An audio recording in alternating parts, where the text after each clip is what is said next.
Don't just watch in the dark. Click subscribe, like, and join now. Before we begin, tell me, where are you listening from and what time is it there? The secret without a name.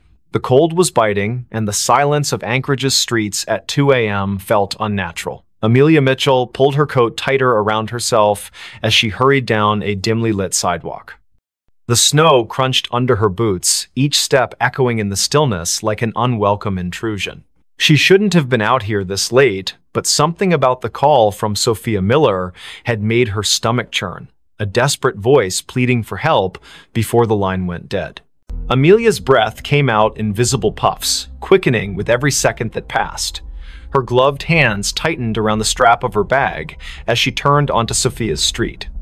It was eerily empty, the kind of emptiness that didn't feel right even for a place buried deep in winter. Streetlights flickered above, casting long shadows on the snow-covered ground.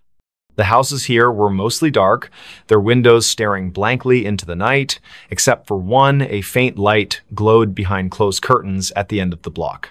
That must be it, she thought, her heart pounding harder now. Sophia lived alone, always insisting she liked the quiet solitude of Anchorage winters. But tonight, there was no answer when Amelia knocked on the door. She tried again, louder this time, her knuckles rapping against the wood with urgency. "Sophia? Are you there?" Only silence greeted her, broken only by the distant hum of power lines swaying in the wind. She reached for her phone to call again, but just as her thumb hovered over the screen, she heard it a faint creak from inside the house. It wasn't enough to dismiss as settling wood, it carried weight, purpose. Amelia hesitated, then pressed her ear closer to the door. Another sound followed, softer but unmistakable, shuffling footsteps, moving away from where she stood. "Sophia?" she called again, her voice trembling. No response. Just the oppressive silence pressing back against her words. Then, without warning, the doorknob began to turn slowly. So slowly, it seemed deliberate. Amelia stumbled backward, nearly slipping on the icy steps leading up to the porch. Her pulse roared in her ears as the door swung open wide, revealing nothing but darkness beyond. There was no one there, not immediately anyway. But as Amelia forced herself to peer inside, she noticed something odd, a trail of wet footprints leading further into the house.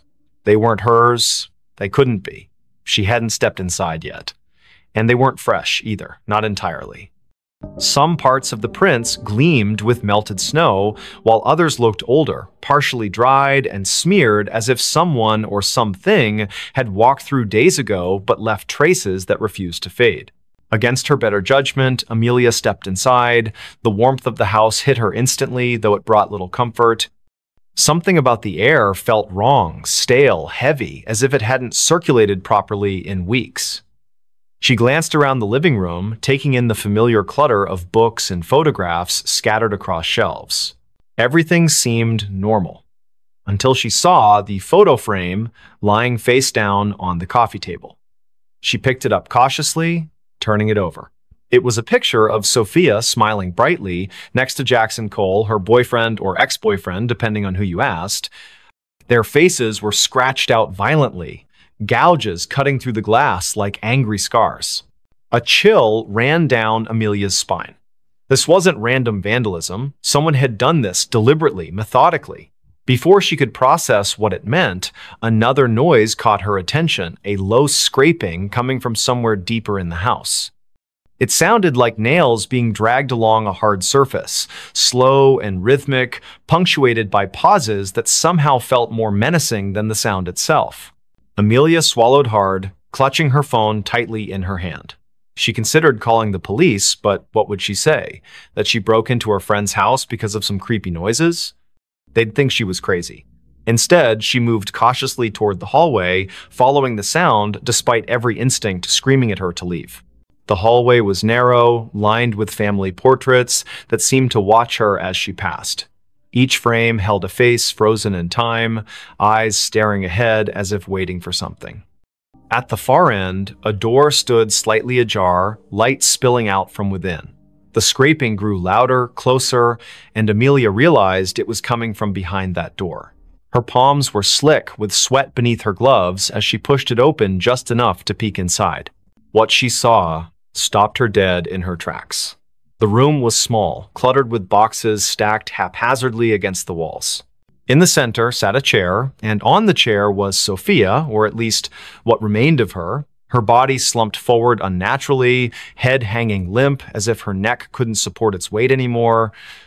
Blood pooled beneath the chair, dark and congealed, staining the hardwood floor. But the worst part was her face, or rather, the absence of it. Where Sophia's features should have been, there was only smooth, featureless skin stretched, taut over bone. Amelia gagged, stumbling backward as bile rose in her throat. She wanted to scream, to run, but her legs wouldn't obey. Instead, she froze, transfixed by the sight before her. And then, from somewhere behind her, a voice spoke softly, almost kindly. "You shouldn't have come." She spun around, heart hammering wildly, but there was no one there. The hallway was empty, the portraits still staring silently ahead. Yet the voice lingered in her mind, repeating the same phrase over and over. "You shouldn't have come. You shouldn't have come." Amelia backed away, tripping over her own feet as she tried to retrace her steps toward the front door. But the layout of the house seemed different now, distorted somehow. Doors that hadn't been there before appeared in the walls, leading to rooms she didn't recognize. Shadows shifted unnaturally, twisting into shapes that defied logic.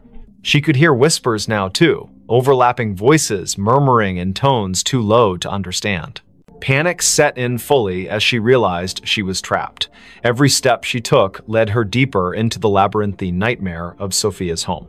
The air grew colder with each passing moment, frost creeping up the walls and forming intricate patterns on the ceiling. And always, the whispers followed her, growing louder and more insistent. Finally, she found herself in a room she didn't remember entering. It was larger than any other space in the house, impossibly so, with walls made entirely of mirrors. Each reflection showed a version of herself, but none of them matched the person standing in the center of the room. Some looked older, gaunt, and hollow-eyed. Others appeared younger, innocent, and terrified. One reflection wasn't even human. It was a twisted, monstrous figure with elongated limbs and a mouth full of jagged teeth. Before she could react, the reflections began to move independently, stepping out of the mirrors and surrounding her. Their movements were jerky, unnatural, and they all spoke in unison, their voices blending into a single cacophony. "You know the secret," they hissed. "You've always known." Amelia shook her head frantically, tears streaming down her face. "I don't know anything," she screamed. But the figures only drew closer, their cold breath brushing against her skin. One of them reached out, its fingers brushing her cheek, and suddenly memories flooded her mind, memories that weren't hers. Images of Sophia, of Jackson, of secrets whispered in the dark, of a nameless thing lurking just beyond the edge of perception, waiting patiently for someone foolish enough to stumble upon it. And then everything went black. When Amelia woke, she was outside again, lying in the snow. The house was gone, replaced by an empty lot surrounded by trees. Her phone buzzed in her pocket, and she fumbled to retrieve it, hoping desperately for some explanation. There was a text message from an unknown number containing only 3 words: "Tell no one." She stared at the screen, her hands shaking uncontrollably.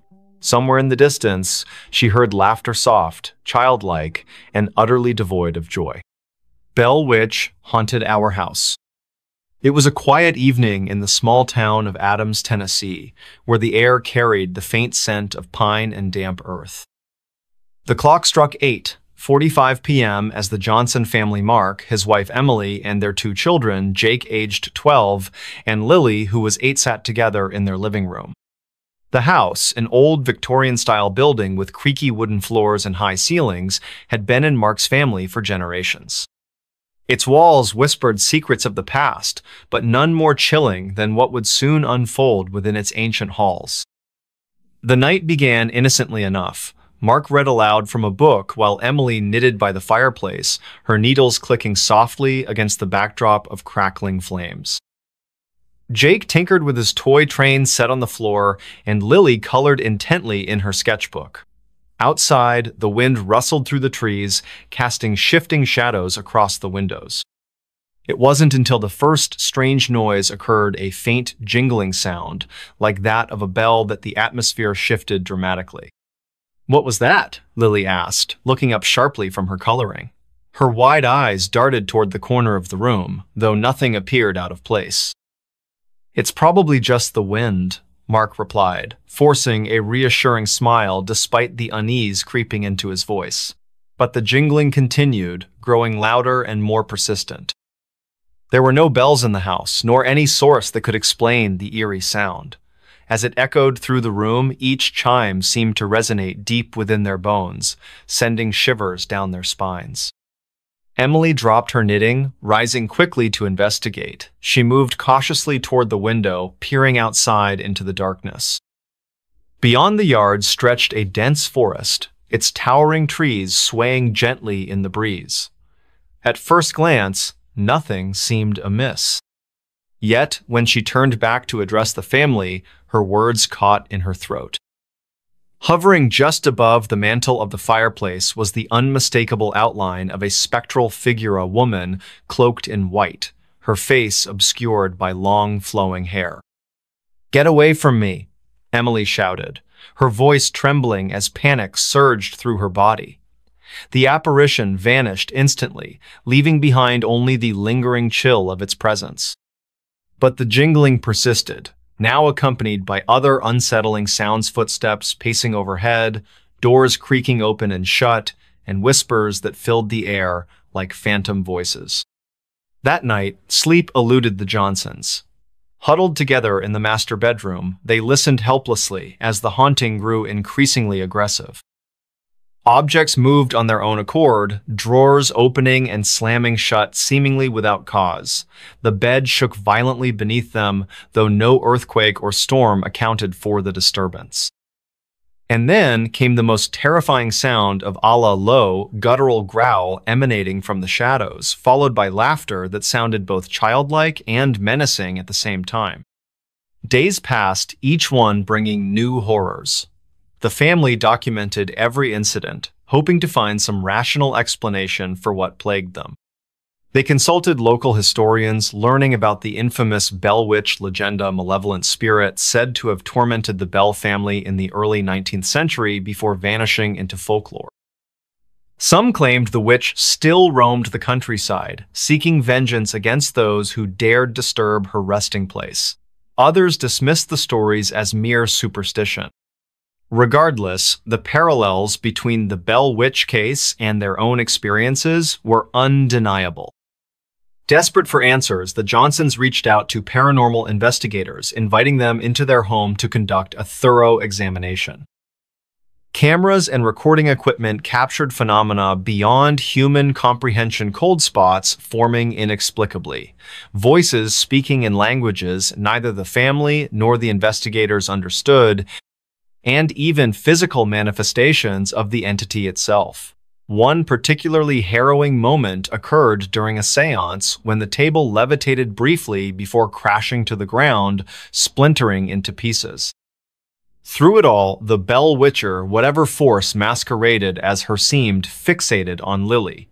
She became the target of its wrath, experiencing nightmares so vivid they left her screaming awake in terror. During one such episode, Lily described seeing a pair of glowing red eyes staring at her from the darkness, accompanied by the sensation of icy fingers brushing against her skin. When she awoke, her blanket bore scratch marks identical to those of clawed hands. As weeks turned into months, the family's lives unraveled further. Mark lost his job due to frequent absences caused by the disturbances, and Emily withdrew into herself, consumed by grief and exhaustion. Jake began acting out, lashing out at his parents and sister in frustration. Only Lily remained eerily calm, often speaking of the lady as if she were an old friend rather than a terrifying specter. This unnerved the others even more, raising questions about whether Lily possessed some form of connection to the entity. Eventually, the strain became unbearable. With nowhere else to turn, the Johnsons sought refuge in a nearby motel, abandoning their ancestral home to the mercy of the Bell Witch. For a time, peace returned to their lives.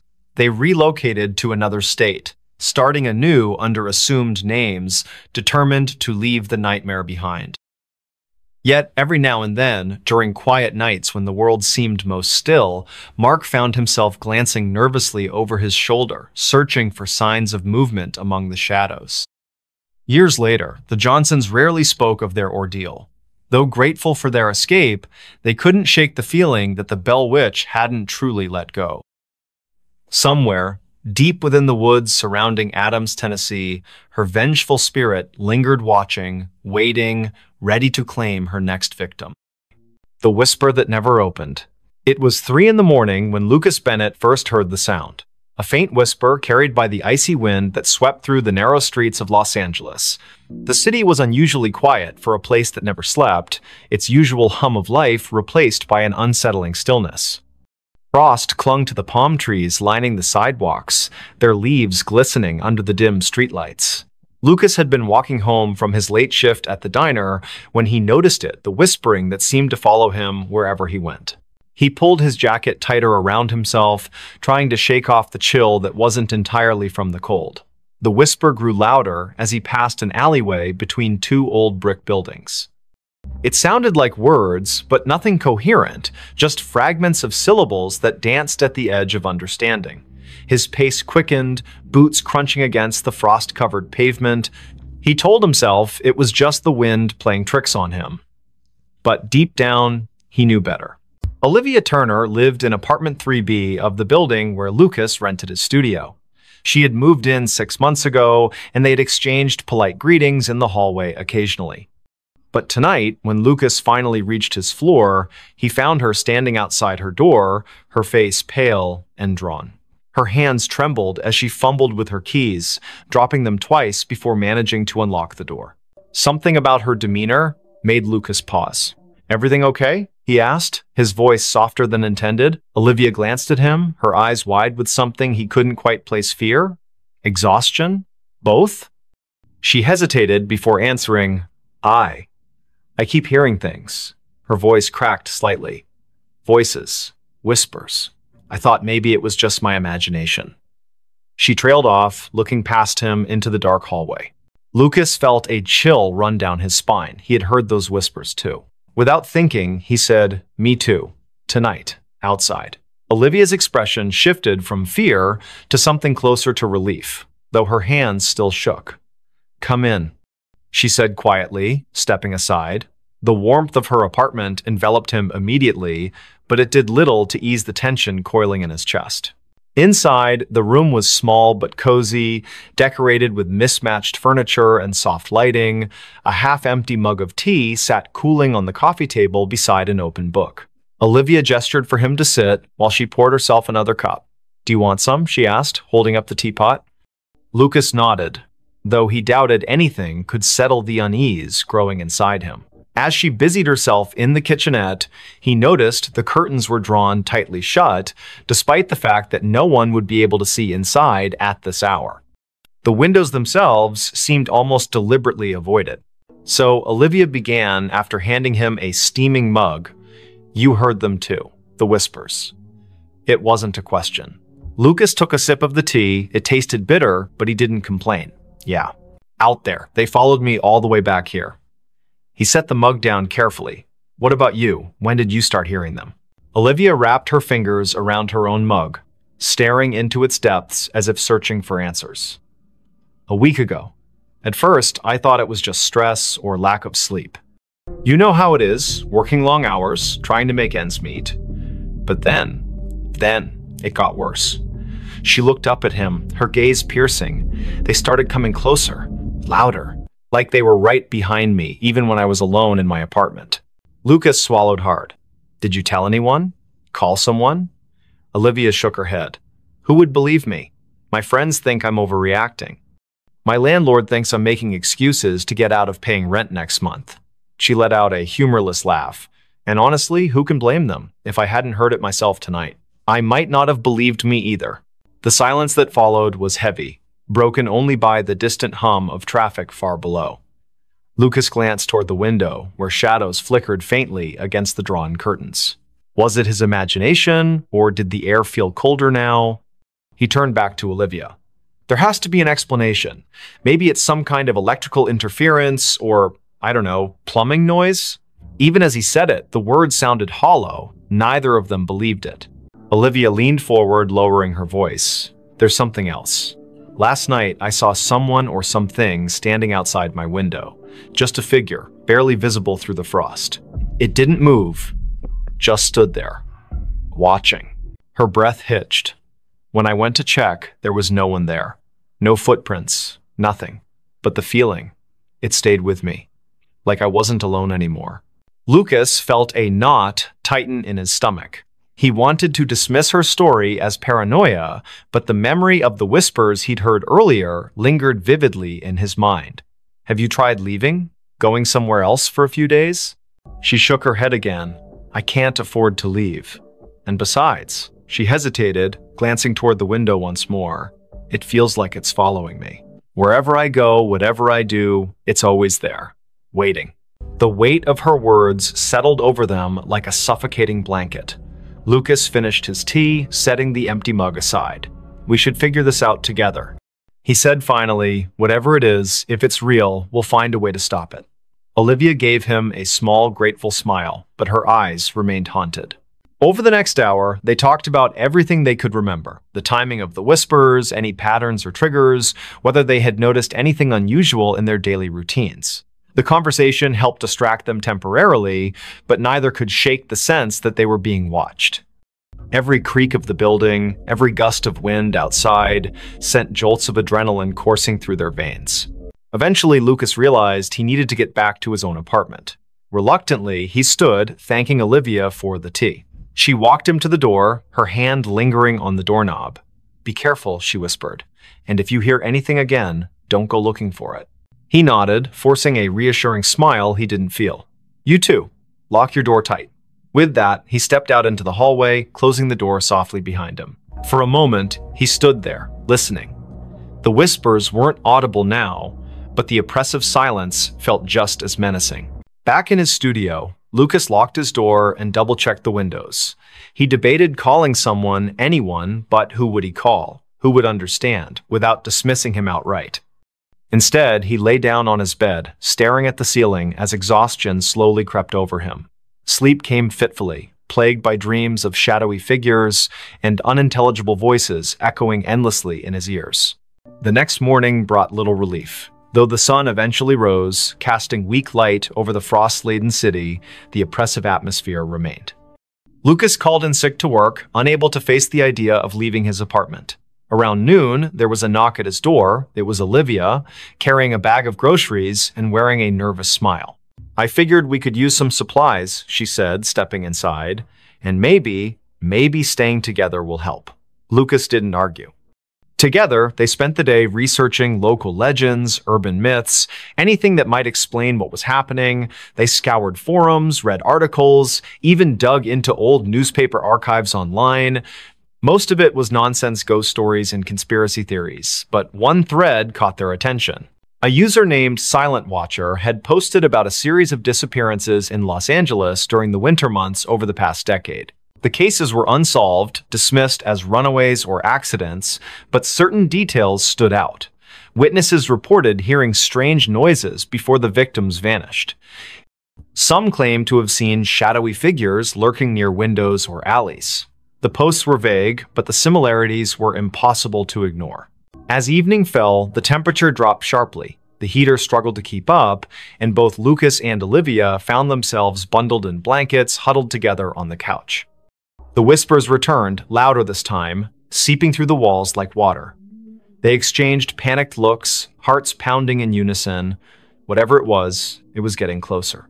Desperation drove them to action. Armed with flashlights and makeshift weapons, a baseball bat for Lucas, a kitchen knife for Olivia, they ventured into the hallway. The whispers surrounded them now, forming a cacophony of disjointed sounds that clawed at their sanity. Each step felt heavier than the last, as if the air itself resisted their movement. At the end of the hallway, the emergency exit stood ajar, frost creeping inward. Beyond it lay the fire escape, descending into darkness.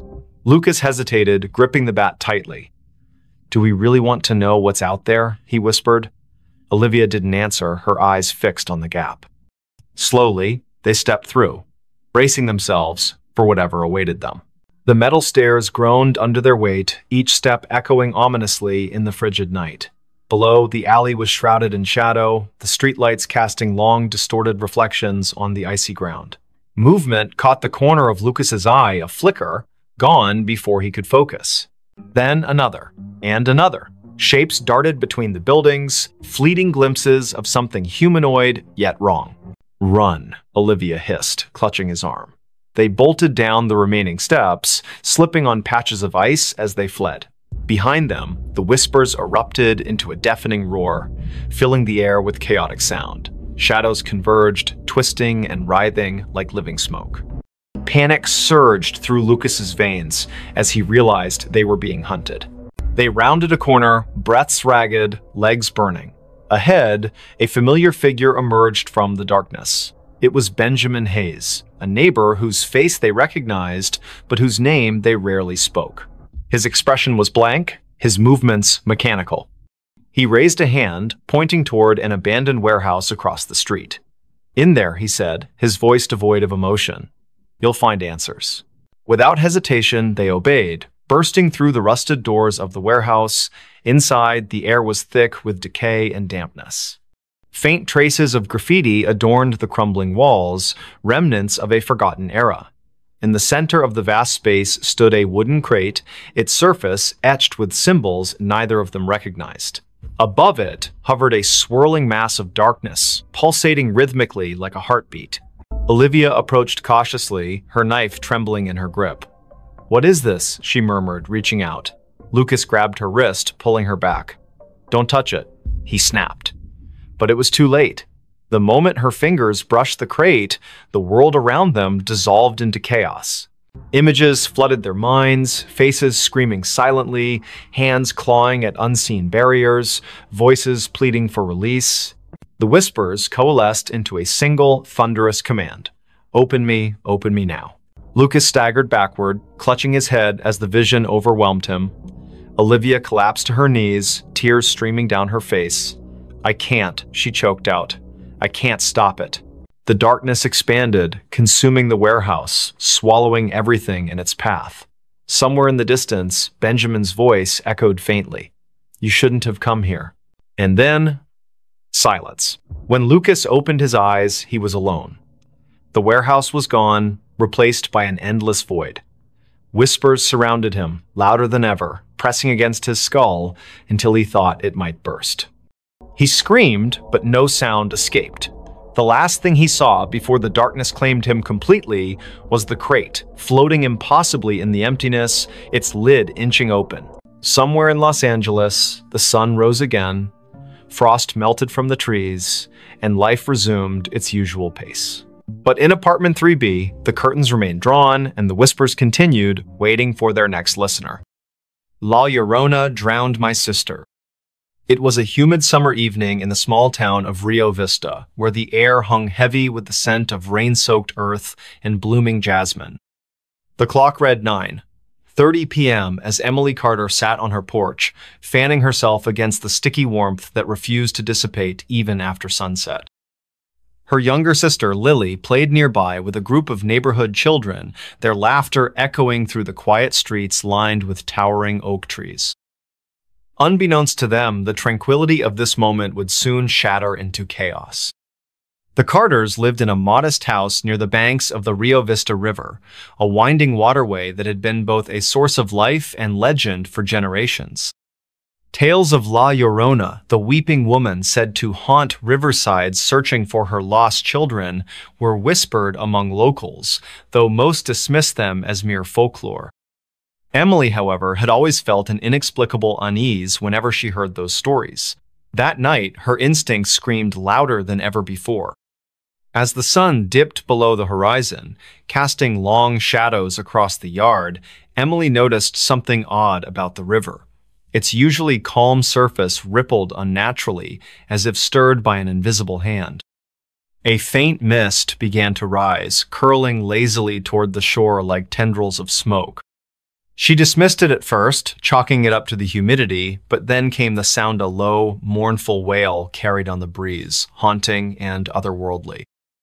It sent shivers down her spine, and she instinctively called out to Lily, urging her to come inside. "Lily, time to head home," Emily shouted, her voice cutting through the twilight. The children paused their game momentarily, glancing toward the house. But instead of obeying, Lily hesitated, drawn to the edge of the riverbank by some unseen force. "Just one more minute," she pleaded, her eyes wide with curiosity. Emily frowned, sensing the growing tension in the air, but reluctantly agreed, promising to keep a close eye on her. Minutes later, the atmosphere shifted dramatically. The sky darkened prematurely, clouds rolling in with unnatural speed, blotting out the stars and moon. A cold wind swept through the area, carrying with it the scent of salt and decay, unlike anything Emily had ever smelled before. The laughter of the children faded into silence, replaced by an oppressive stillness that pressed down on everything around them. And then, from somewhere beyond the tree line, came the sound again, this time clearer, closer, and unmistakably human. "Miss Hijos! Miss Hijos!" cried a voice, high-pitched and filled with anguish, reverberating through the night. The words echoed in Spanish, translating to my children, my children." Each syllable dripped with sorrow, yet beneath it lay a menace that made Emily's blood run cold. She turned sharply toward the river, her heart pounding wildly in her chest. There, standing knee-deep in the water, was a figure cloaked in white, a woman with long, tangled hair that obscured her face, her arms outstretched as if beckoning someone forward. "Lily!" Emily screamed, lunging toward her sister just as the child took another step closer to the edge. But it was too late. Before anyone could react, Lily slipped into the murky depths of the river, vanishing beneath the surface without so much as a splash. Panic surged through Emily as she dove in after her, fighting against the current that seemed stronger than any natural force.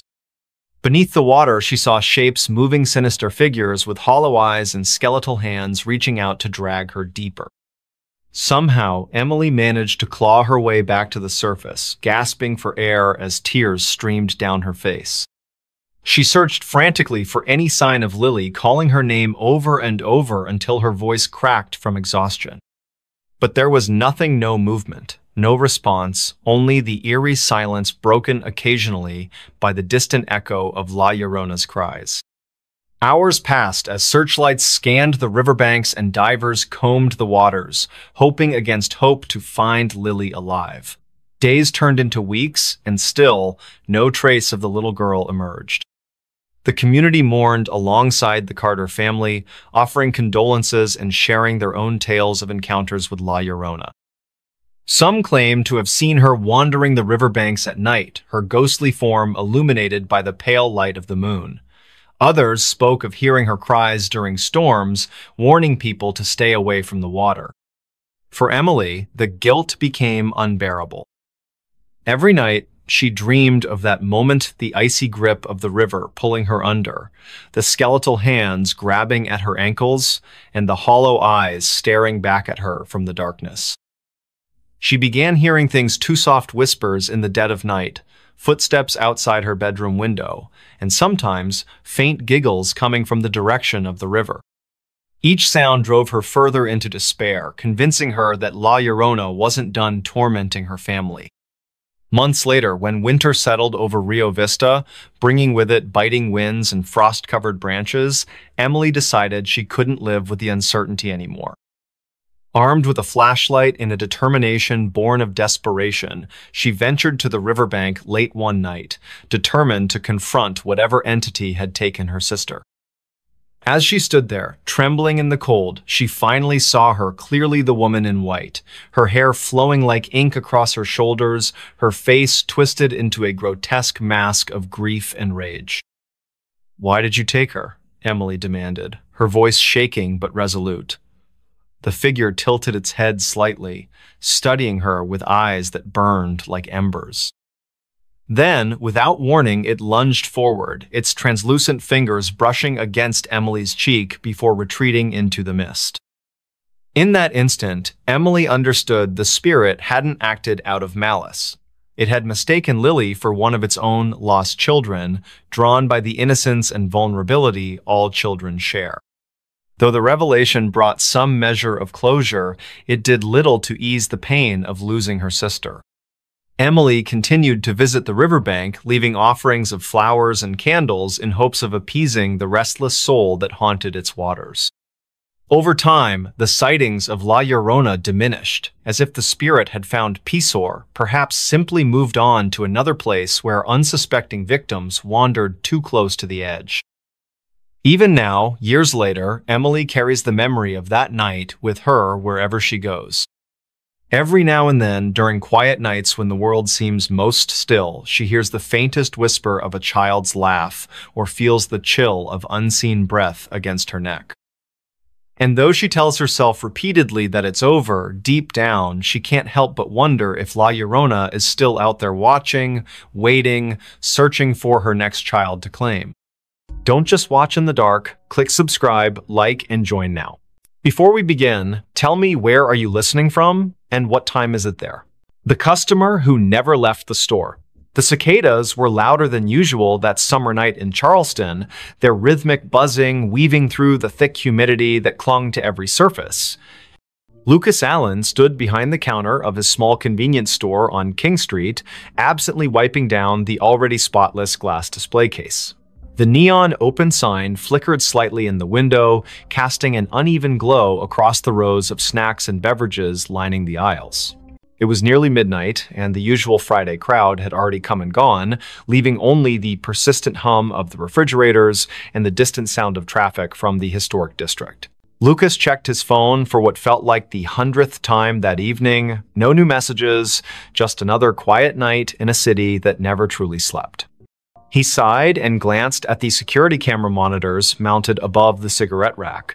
Each screen showed a different angle of the store's interior, all empty except for his own reflection in the convex lenses.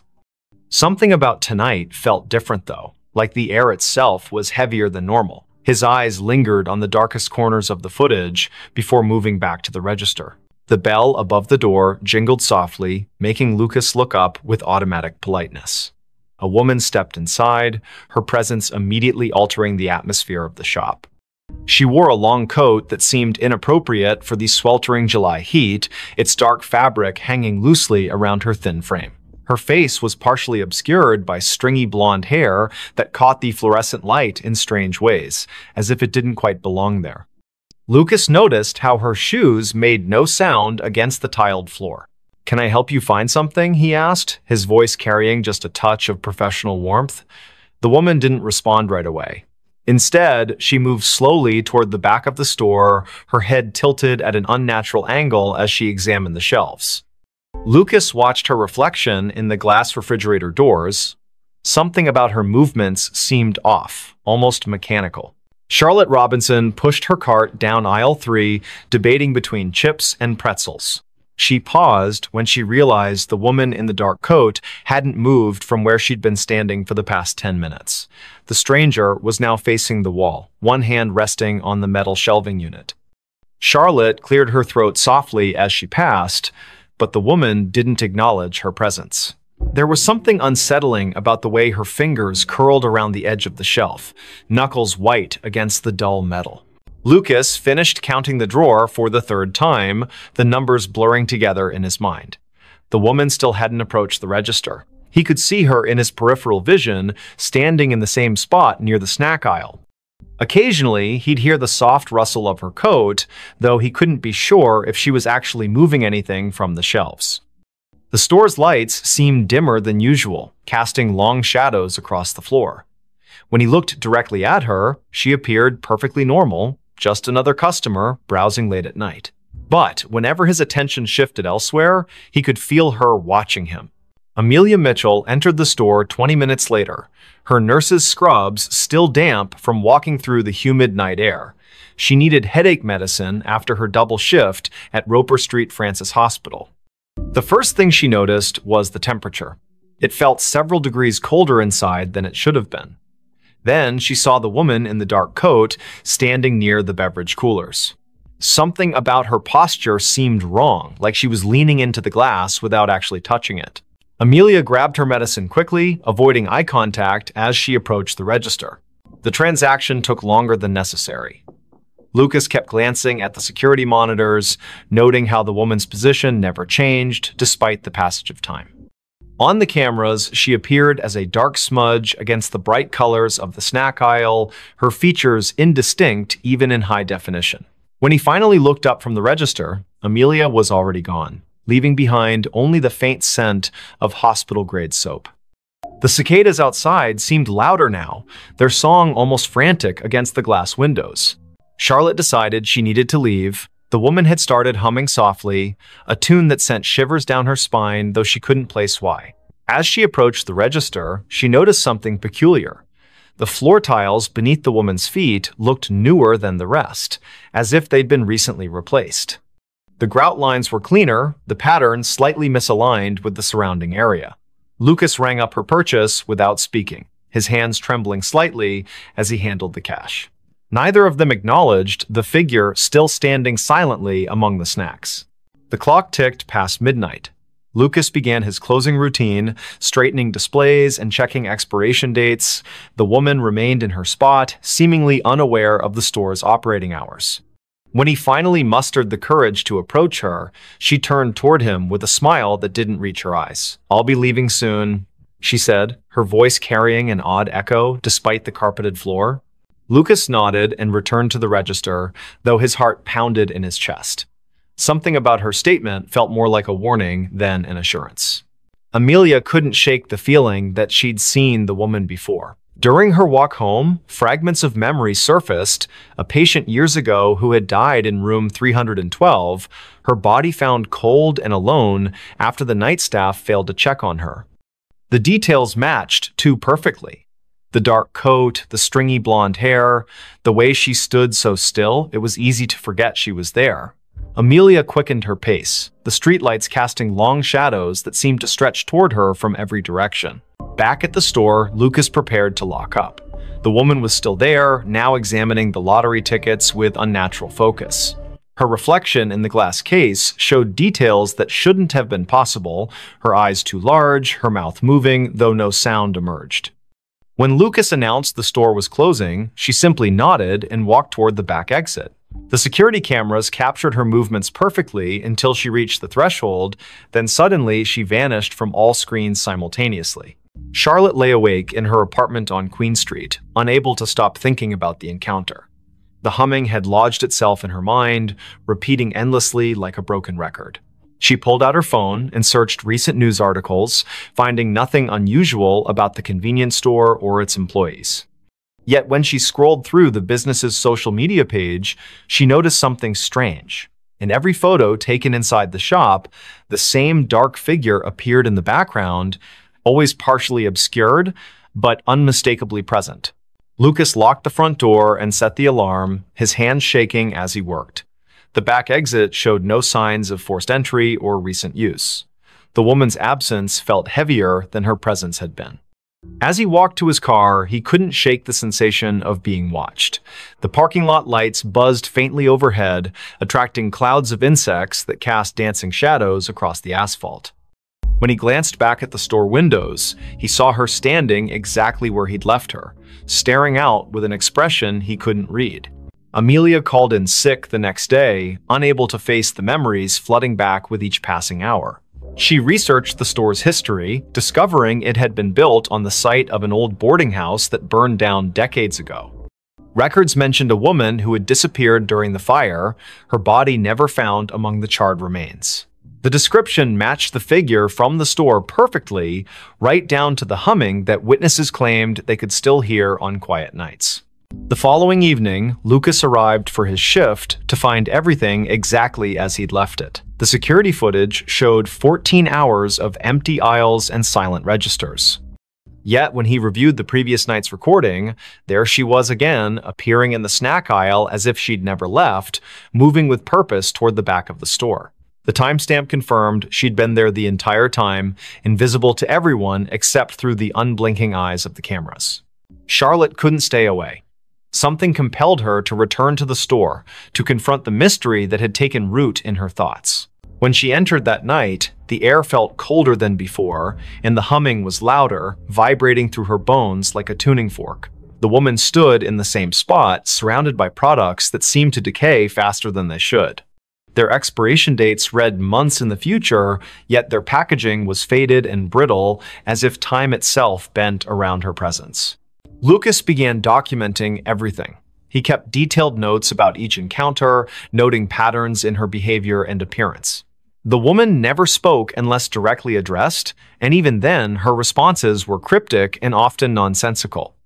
Yet, she seemed to know intimate details about each person who interacted with her, childhood memories Charlotte had forgotten, medical cases Amelia thought she'd kept confidential, personal struggles Lucas had never shared with anyone. The knowledge hung in the air like a threat, preventing them from seeking help. The city continued its usual rhythm around them, oblivious to the supernatural phenomenon unfolding on King Street. Tourists snapped photos of the historic district, capturing streaks of darkness in their pictures that they dismissed as lens flares. Locals complained about power fluctuations in the area, their clocks running minutes fast or slow without explanation. The cicadas grew louder with each passing night, their song taking on an almost musical quality that matched the woman's haunting melody. Amelia discovered other victims during her research, people who had encountered similar figures in different locations throughout Charleston's history. Each story followed the same pattern. A mysterious woman appearing in places of commerce, lingering beyond reason, collecting pieces of people's lives until they became trapped in her orbit. Some claimed she was searching for something specific, others believed she fed on human connection. All agreed that once she marked you, there was no escaping her influence. Lucas found himself changing. His reflection in the store windows seemed less substantial, his features fading slightly each day. Customers commented on how tired he looked, though he slept better than he had in years. The security cameras captured moments when he wasn't entirely present, his form flickering like static between frames. The woman watched these transformations with apparent satisfaction, her humming growing more complex, as if composing a symphony only she could hear. Charlotte's friends noticed her withdrawal from social activities. She spent hours sitting in her apartment, staring at the convenience store's security feed she'd hacked into. The woman's movements created patterns that resembled ancient symbols when traced over time. Mathematical equations formed in the spaces between appearances, suggesting a logic behind the madness. Yet each revelation came at a cost, fragments of Charlotte's personality chipped away, replaced by an understanding she couldn't articulate. The temperature in the store dropped steadily, creating condensation on the windows that spelled out words when viewed from certain angles. "Help me" appeared repeatedly, though none of them could determine if it was a plea or a command. The refrigeration units malfunctioned constantly, their contents freezing solid regardless of settings. Products aged rapidly on the shelves, some turning to dust within hours of stocking. Time itself seemed to warp around the woman, bending reality to accommodate her presence. Amelia's dreams became vivid and disturbing. She found herself wandering through endless aisles of forgotten stores, each one containing the same dark figure waiting patiently. The humming followed her into consciousness, becoming a constant companion that drowned out other sounds. Her colleagues at the hospital remarked on her improved intuition regarding patient care, though they couldn't explain how she knew things she shouldn't. The line between her world and the woman's realm blurred until she couldn't tell which side she belonged to. Lucas attempted to break the cycle by staying away from the store. For 3 days, he avoided King Street entirely, hoping distance would sever the connection. Instead, the woman's influence grew stronger. She appeared in his apartment mirror, reflected in puddles during rainstorms, visible in the steam rising from his morning coffee. The humming never ceased, matching his heartbeat until he couldn't distinguish between internal and external sounds. His attempts to warn others fell on deaf ears, their faces blank as if seeing through him. Charlotte documented everything obsessively, filling notebooks with observations and calculations. The patterns revealed themselves gradually, forming a complex web of connections between victims across generations. Each person had experienced loss or isolation significant enough to create a void the woman could fill. They had sought comfort in material possessions, believing wealth or convenience could replace human connection. The realization hit her like a physical blow. They were all customers who had never truly left the store, trapped by their own desires. The final confrontation occurred on the hottest night of the summer. The cicadas screamed in harmony with the humming, their combined song shaking the glass in the store's windows. Lucas, Charlotte, and Amelia found themselves drawn back to the convenience store despite their efforts to resist. The woman waited for them in aisle 3, her dark coat billowing as if caught in a wind that didn't exist. Her smile revealed too many teeth, each one gleaming like polished stone. "You've learned," she said, her voice resonating through the empty store. But learning isn't enough. The floor tiles beneath them shifted, revealing the foundation of the old boarding house. Charred wood and ash filled the space where modern construction should have been. The security cameras captured everything perfectly, broadcasting their final moments to empty monitors throughout the building. One by one, they stepped forward, unable to resist the pull any longer. The store remained open for business the next day. New employees arrived, unaware of the previous staff. Customers browsed the aisles, selecting items they didn't need but couldn't refuse. In the security footage, dark figures moved among the shelves, their forms becoming clearer with each passing night. The humming continued, growing louder with each new victim drawn into its melody. And in aisle 3, the woman waited patiently, collecting souls who had forgotten what it meant to truly leave. Wendigo's screams echo in the woods. It was late in the evening, around 9:15 p.m., when the first scream echoed through the dense pine forest surrounding Lake Hollow, a small community nestled deep within the northern woods of Wisconsin. The air was cold and still, with a biting frost that clung to every breath exhaled. Inside their cozy cabin on the edge of the lake, the Anderson family, Mark, his wife Emily, and their 2 children, 10-year-old Jake and 7-year-old Lily, were settling down for the night after a long day of hiking and fishing. The fire crackled softly in the hearth, casting flickering shadows across the walls, while the soft hum of crickets filled the silence outside. Jake sat cross-legged on the floor, engrossed in a book about Native American folklore, his eyes wide with fascination as he read aloud to his younger sister. "Did you know," he began, his voice tinged with excitement, "that some tribes believe in a creature called the Wendigo? It's supposed to be this monstrous being that lives in the woods and feeds on people who wander too far from home." Lily giggled nervously, pulling her blanket tighter around her shoulders. "That's silly," she said, trying to mask her unease. "There's no such thing as monsters." Mark and Emily exchanged glances, amused by their children's banter, but little did they know how wrong Lily would soon prove to be. As the family prepared for bed, the atmosphere shifted subtly. A sudden gust of wind rattled the windows, sending a chill through the room that seemed to linger longer than it should have. Emily paused mid-step, her hand resting on the doorknob leading to the porch. "Did you hear that?" she asked, turning toward Mark. He frowned, straining his ears to listen. At first, there was nothing but the usual sounds of the forest at night, the rustling leaves, the distant hoot of an owl. But then, faintly, almost imperceptibly, came a sound that made the hair on the back of their necks stand up, a low, guttural growl, followed by what could only be described as a blood-curdling scream. The family froze, staring at one another in stunned silence. "What was that?" Lily whispered, clutching her mother's leg tightly. Mark grabbed a flashlight from the counter and stepped cautiously toward the window, peering into the darkness beyond. The forest appeared eerily still, its towering trees standing like silent sentinels guarding secrets unknown. Yet, despite the apparent calm, something felt off wrong even. The air seemed heavier, charged with an energy that prickled against their skin. "I'm going outside to check," Mark announced firmly, his voice steady but masking the anxiety bubbling beneath the surface. "Stay here with the kids," he instructed Emily, handing her the flashlight before grabbing a sturdy wooden bat leaning against the wall. Reluctantly, he opened the door, stepping onto the porch where the cool night air wrapped around him like a shroud. The screams had stopped, replaced by an unsettling quiet that pressed against his eardrums. Shining the flashlight beam into the distance, he scanned the perimeter, searching for any sign of movement.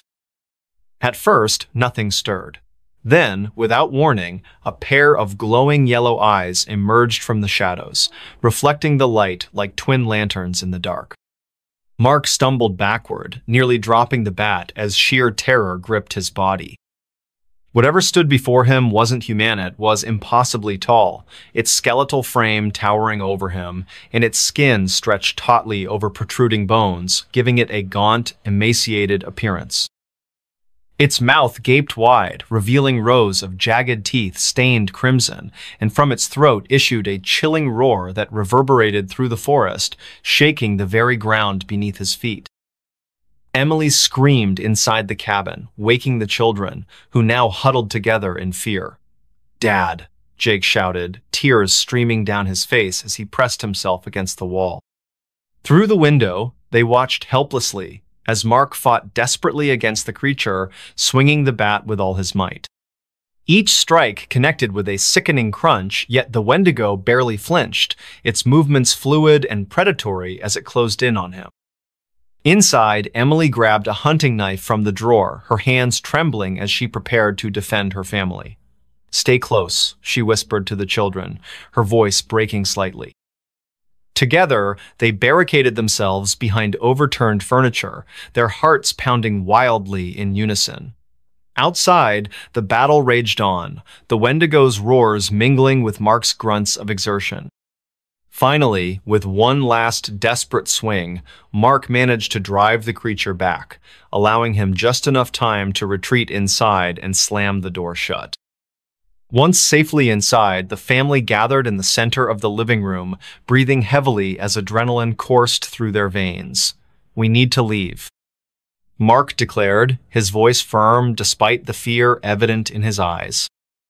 Now, grabbing their belongings, they piled into the car parked out front, driving away from the cabin as quickly as possible. Behind them, the Wendigo's screams echoed through the woods, growing louder and more menacing with each passing mile. For hours, they drove aimlessly, seeking refuge in a nearby town. Along the way, strange occurrences plagued their journey, objects moving inexplicably within the car, whispers echoing through the radio speakers, and fleeting glimpses of shadowy figures darting across the road ahead. By dawn, they reached safety, collapsing into motel beds, exhausted but grateful to have survived the night. In the days that followed, the Andersons spoke sparingly of their encounter, choosing instead to focus on rebuilding their lives elsewhere. Yet, every now and then, during quiet nights when the world seems most still, Mark finds himself glancing nervously out the window, searching for signs of movement among the trees.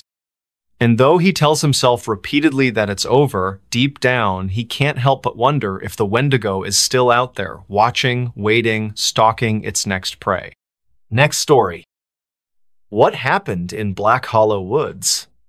Everyone who enters disappears.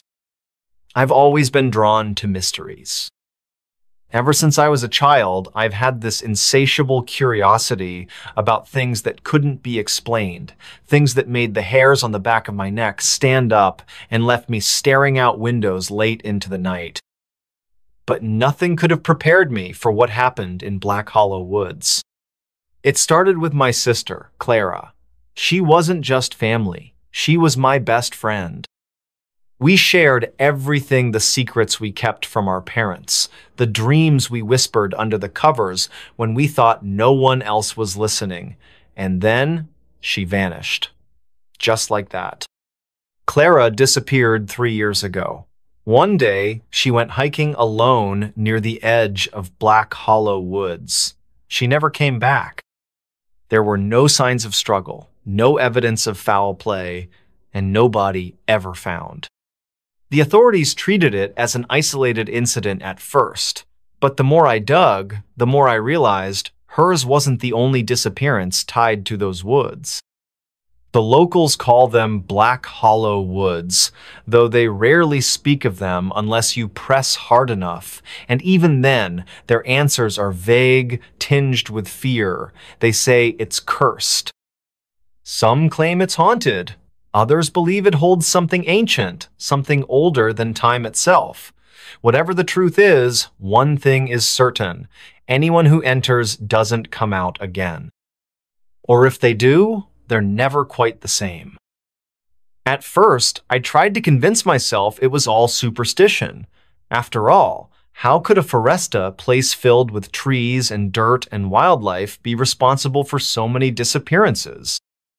But the more stories I uncovered, the harder it became to dismiss them as mere coincidence.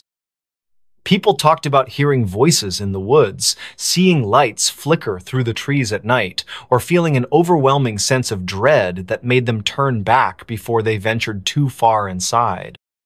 One man told me he saw his missing brother standing among the trees, calling his name.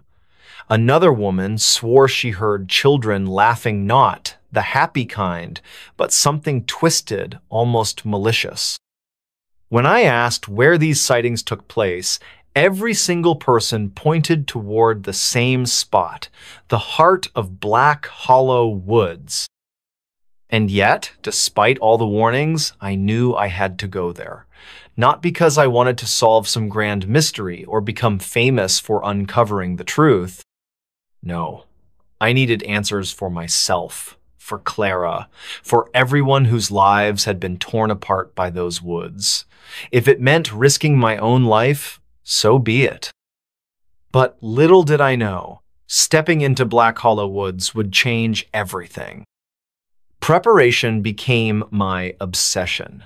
For months, I studied maps, read accounts online, and scoured forums dedicated to unsolved mysteries. I stocked up on supplies: a flashlight, extra batteries, matches, water purification tablets, and a portable GPS device. My phone wouldn't work once I entered the woods. I'd already learned that much, but I figured the GPS might help keep me oriented. Still, deep down, I felt uneasy.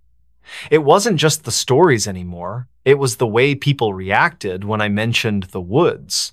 Their faces would pale, their voices drop to barely audible whispers. "You shouldn't go there," they'd say. "Something's wrong with those woods."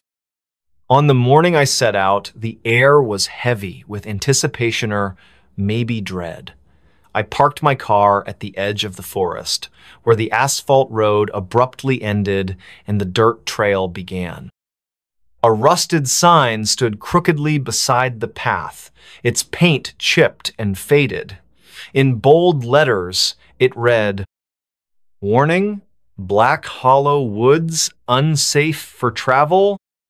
Below that, someone had spray painted a single word in red: "Turn back." I hesitated for a moment, staring at the sign. Was this really such a good idea? Could I trust myself to make it out alive? Then I remembered Clara's face, her smile, the last time I saw her. That memory steeled my resolve. Taking a deep breath, I stepped onto the trail. At first, everything seemed normal. The sun filtered weakly through the canopy above, casting dappled shadows across the ground. Birds chirped in the distance, and the occasional breeze stirred the leaves. But as I pressed deeper into the woods, the atmosphere began to shift. The sounds of nature grew quieter until they stopped altogether. No birdsong, no rustling leaves, not even the faintest whisper of wind. Just silence. A strange sensation crept over mean itch between my shoulder blades, like someone was watching me. I spun around, scanning the trees behind me, but there was nothing. Nothing except the endless rows of trunks stretching endlessly into the distance. Still, I couldn't shake the feeling that I wasn't alone. My GPS started acting up next. At first, it simply lost signal, which I expected. But then the screen glitched, displaying random coordinates that didn't match any known location. Lines appeared where they shouldn't, forming patterns that looked almost deliberate, like symbols or sigils. Frustrated, I turned it off and shoved it into my bag. Time began to warp. I couldn't tell whether hours or minutes had passed. The sun seemed stuck in the sky, refusing to move. Shadows lengthened and shortened unpredictably, casting shapes that didn't belong. Once, I thought I caught sight of movementa figure darting between the trees, but whenever I approached, it vanished without a trace. Then came the whispers. They started softly, almost imperceptibly, carried on a non-existent breeze. At first, I thought it was my imagination playing tricks on me.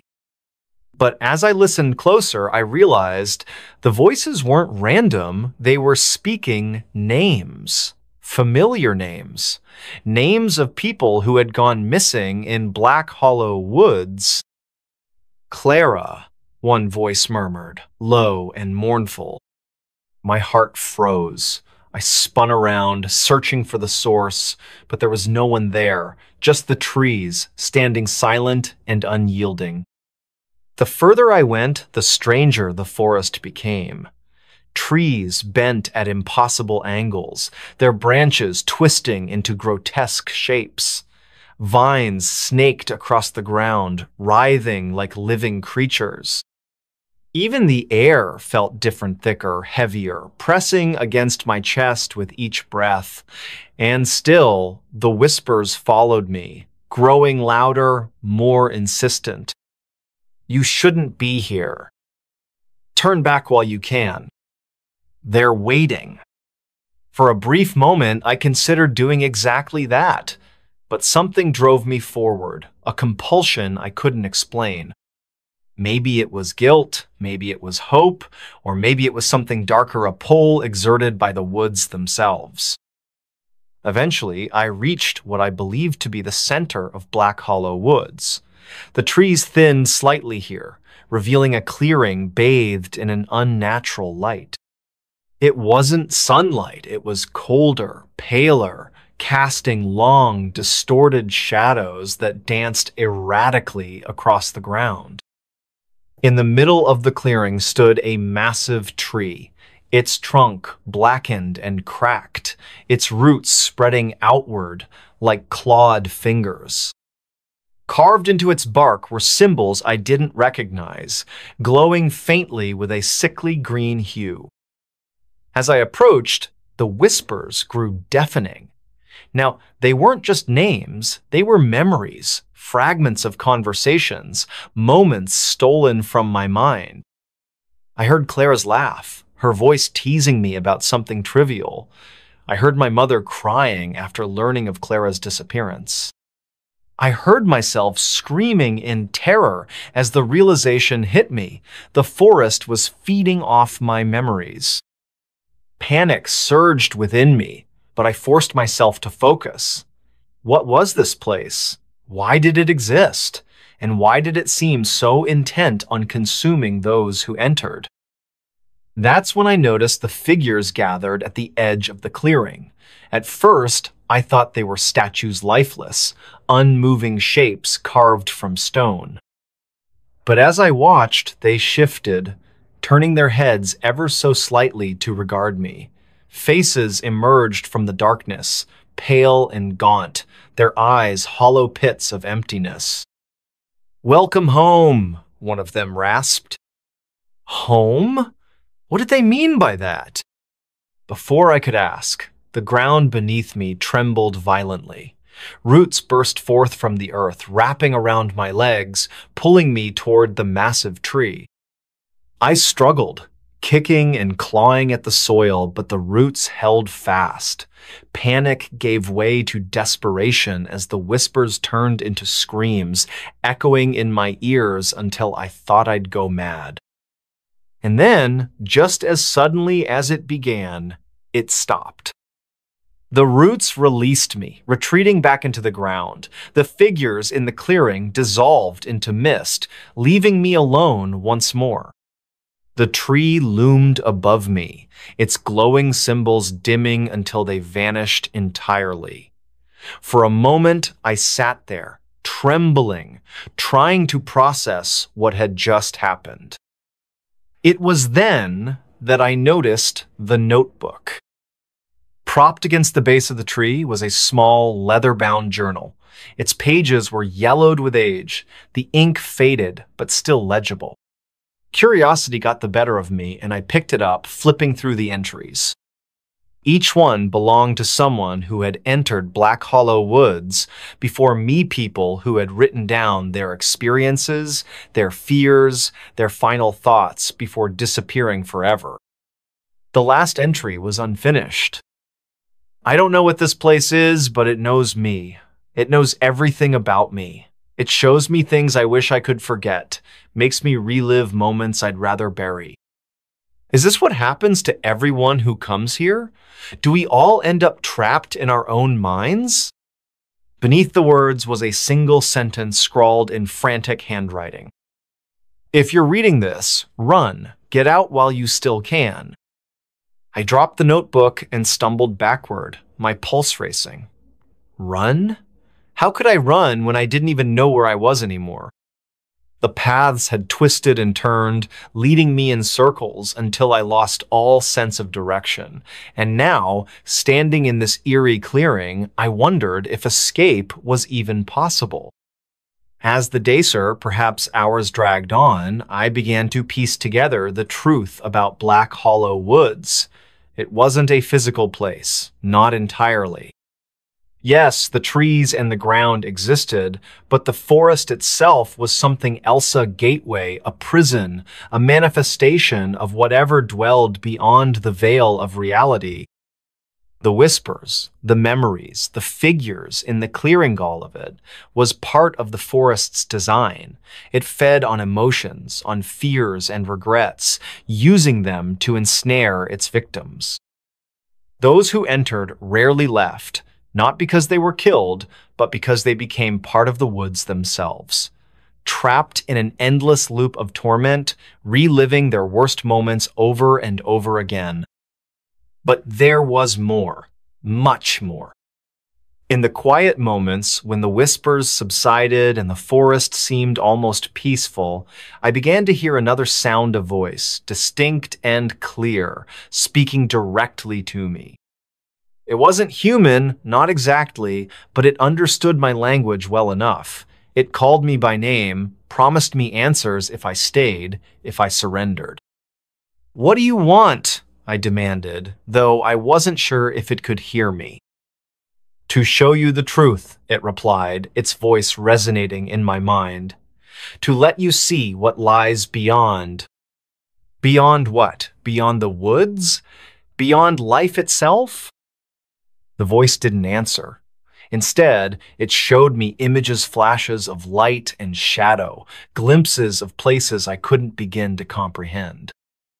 Worlds unlike anything I'd ever imagined, populated by beings both beautiful and horrifying. And in the center of it all, a figure watching me, smiling faintly as though it knew something I didn't. Was this real? Or was it merely a trick, a ploy to keep me trapped? I couldn't tell. All I knew was that I had to get out, somehow. Days later, maybe minutes, I emerged from the woods, gasping for air as sunlight blinded me. My clothes were torn, my skin scratched and bruised, but I was alive. More importantly, I was free. Or so I thought. Back in my car, I checked my phone for the first time since entering the woods. To my relief, it worked again, showing full bars and a strong signal. I opened the map app, expecting to see the location of the nearest town. Instead, the screen displayed a message.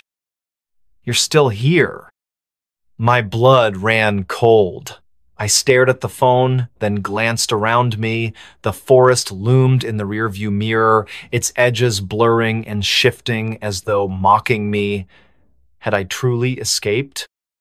Or had the woods followed me out? I haven't slept since. Every night I hear the whispers again, softer now, but persistent. Sometimes I think I see faces in the shadows outside my window, watching me, waiting. And sometimes when I close my eyes, I swear I feel roots curling around my ankles, pulling me back into the darkness. Maybe I'll never leave Black Hollow Woods after all. Bloody Mary answered in my mirror. It was a humid summer night in the small town of Briarwood, where the air felt thick and heavy, pressing down on everything like an invisible weight. The clock struck midnight, and the house on Elm Street stood silent, except for the faint hum of crickets chirping outside. Inside, Megan Carter, a curious 17-year-old with an insatiable appetite for urban legends, sat alone in her dimly lit bathroom. Her friends had dared her earlier that evening to summon Bloody Maria, ghostly figure said to appear in mirrors when called upon under specific conditions. Though skeptical, Megan's curiosity got the better of her, leading her to attempt the ritual herself. The bathroom was small but functional, its walls painted a pale blue that now seemed almost gray in the low light. A single bulb flickered above the sink, casting eerie shadows across the room. Megan stood before the mirror, her reflection staring back at her with wide eyes full of both excitement and apprehension. She took a deep breath, trying to calm her racing heart. "Okay," she whispered to herself, her voice barely audible over the sound of her own pulse pounding in her ears. "Here goes nothing." She closed her eyes tightly and began the chant, her voice steady at first but growing shakier with each repetition. "Bloody Mary. Bloody Mary. Bloody Mary." With every word, the temperature in the room seemed to drop noticeably. By the time she reached the third repetition, goosebumps erupted along her arms, and the hairs on the back of her neck stood on end. Still, she pressed on, determined to see this through. "Bloody Mary. Bloody Mary. Bloody Mary." On the final repetition, Megan hesitated, her courage wavering. But then, as if responding directly to her call, something strange happened. The light above the sink flickered violently, plunging the room into near darkness before snapping back on again. Megan gasped, her eyes flying open. What she saw in the mirror made her blood run cold. Instead of her own reflection staring back at her, there was another figure, a woman with long, tangled hair that hung loosely around her face, her skin deathly pale and streaked with what looked unmistakably like blood. Her eyes burned with a malevolent intensity, boring straight into Megan's soul. Megan stumbled backward, nearly tripping over her feet as sheer terror gripped her body. Who are you?" she stammered, her voice trembling uncontrollably. The figure in the mirror didn't respond immediately. Instead, it tilted its head slightly, mimicking Megan's movements as if mocking her fear. Then, without warning, the mirror cracked a jagged line spreading outward from the center, splitting the image into fractured pieces.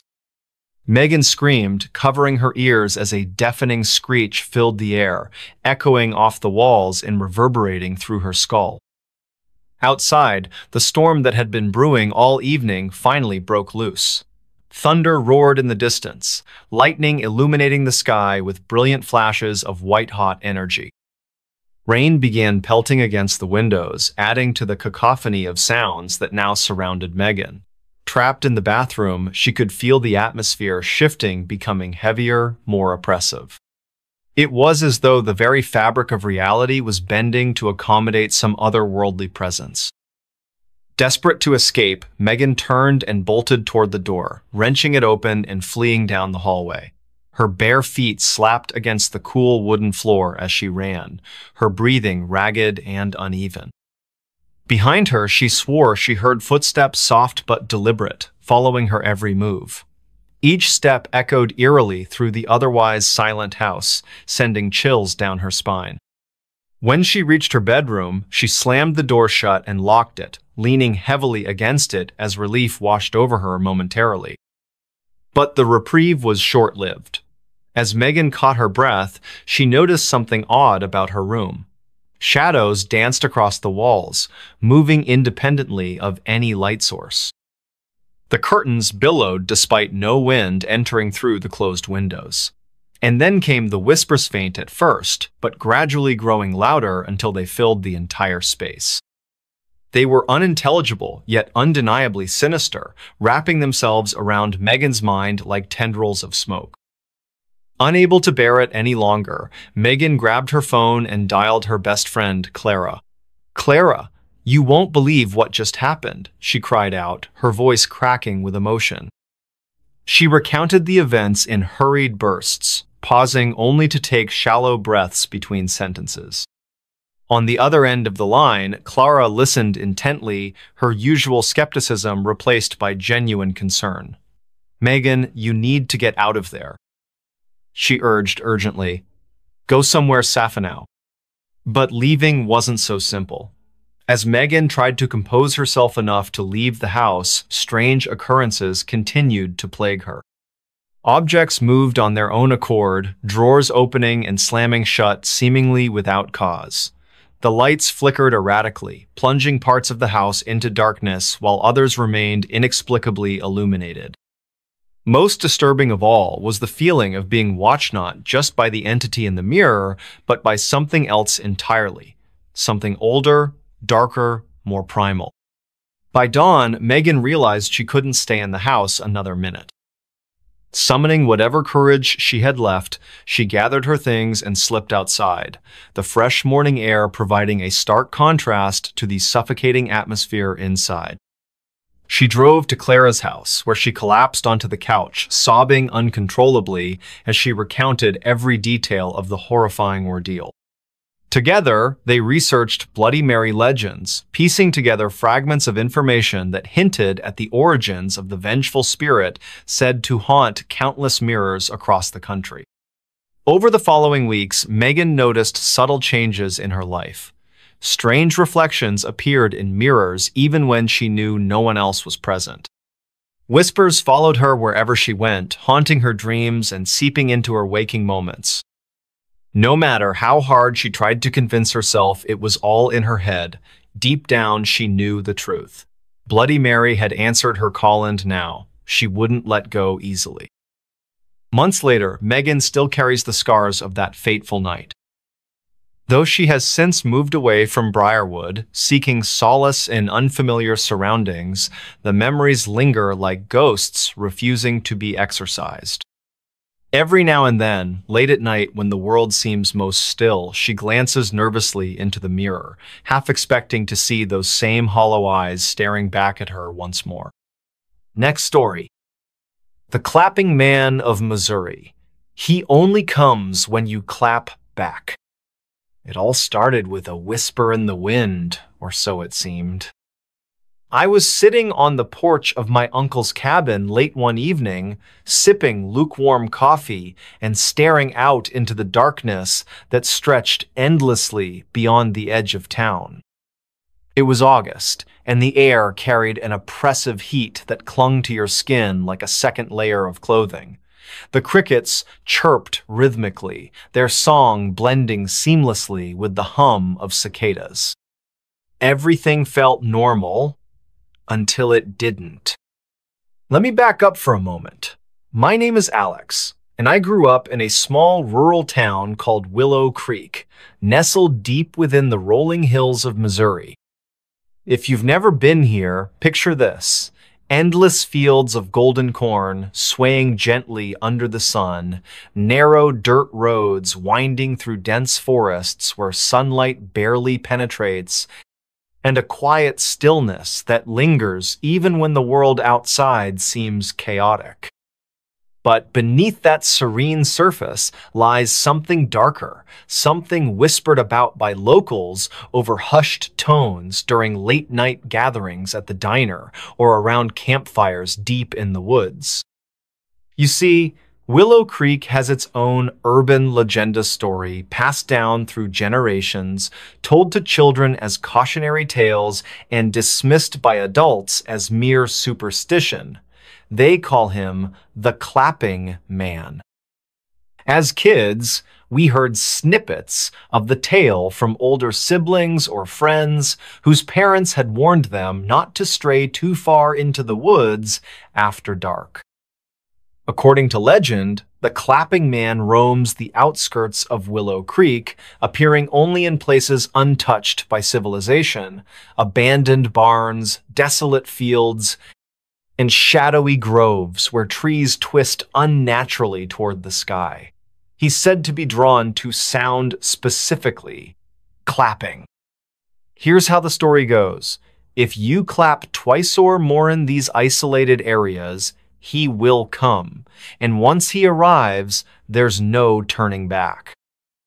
Locals always added a chilling caveat. He only comes if you clap back. At first glance, it sounds absurd, doesn't it? Like some half-baked ghost story meant to scare restless teenagers into behaving themselves. But no one ever dared to test it not anymore. Not since. Well, let's just say there are reasons why people steer clear of certain parts of the forest now.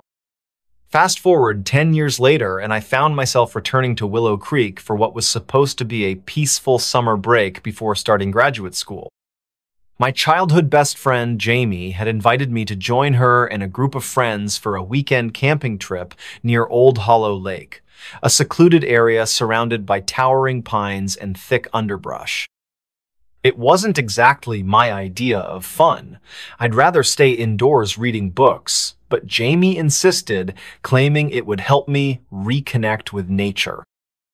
We arrived late Friday afternoon, setting up our tents along the lake's rocky shoreline. As dusk settled over the landscape, casting long shadows across the water, Jamie pulled out a bottle of whiskey she'd smuggled in her backpack. "To celebrate," she said with a mischievous grin. We sat around the fire, laughing and sharing stories late into the night. That's when someone brought up the Clapping Man. "It's stupid," Jamie scoffed, taking a swig from the bottle. "Just another dumb legend to keep us scared of the woods. Who even believes that crap?" Her words hung heavy in the air, though none of us argued. There was an unspoken agreement among us. While most viewed the story as folklore, there remained a kernel of unease buried deep within each of us.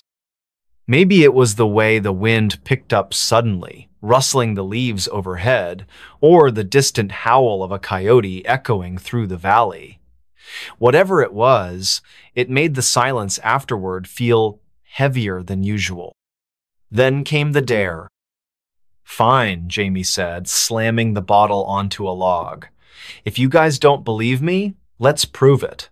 Let's go find this Clapping Man and see if he actually exists." No one responded immediately. Instead, we exchanged nervous glances, the flickering flames reflecting off our faces. Finally, another friend, Sam, spoke up. "All right, but only if you do it first." Jamie smirked, standing up abruptly. "Deal." Armed with flashlights and a growing sense of dread, we ventured deeper into the woods surrounding the lake.